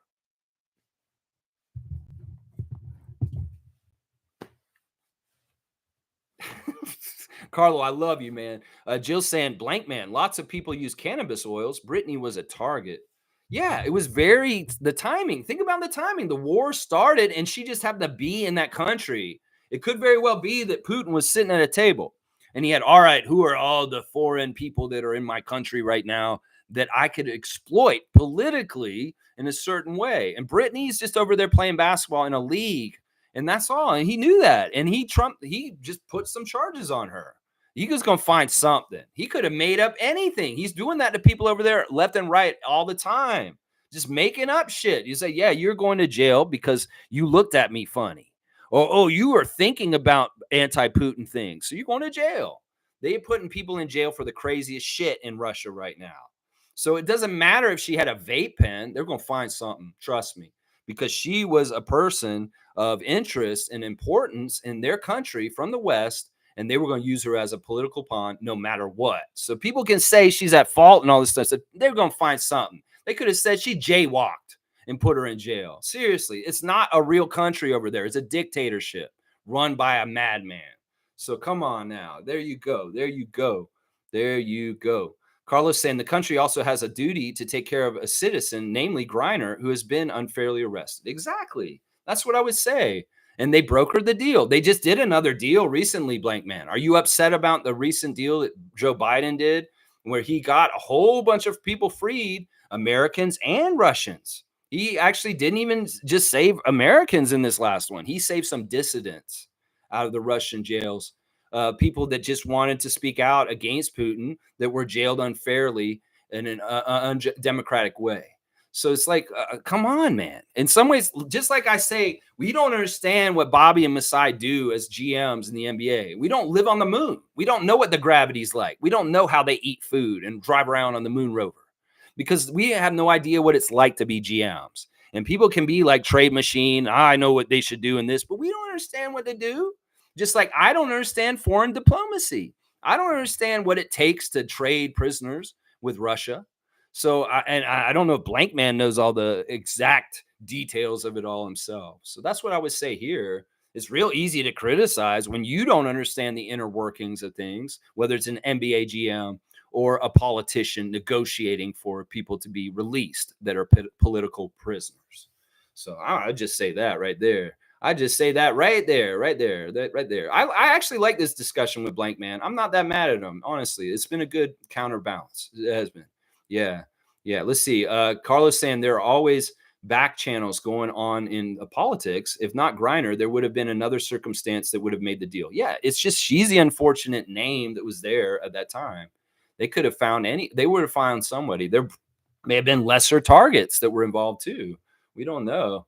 Yeah. David saying a Slovenian family was sent back to Russia after the two parents were arrested by some authorities as KGB operatives. Their children had no idea their mother was disguised as an Argentinian artist. KGB is still real, pretty wild. The Americans, great show. I'm going to say this, David. When I was in Estonia this summer, I felt a very strong Russian presence of spying. Like, I'm positive there's Russian spies all over Tallinn.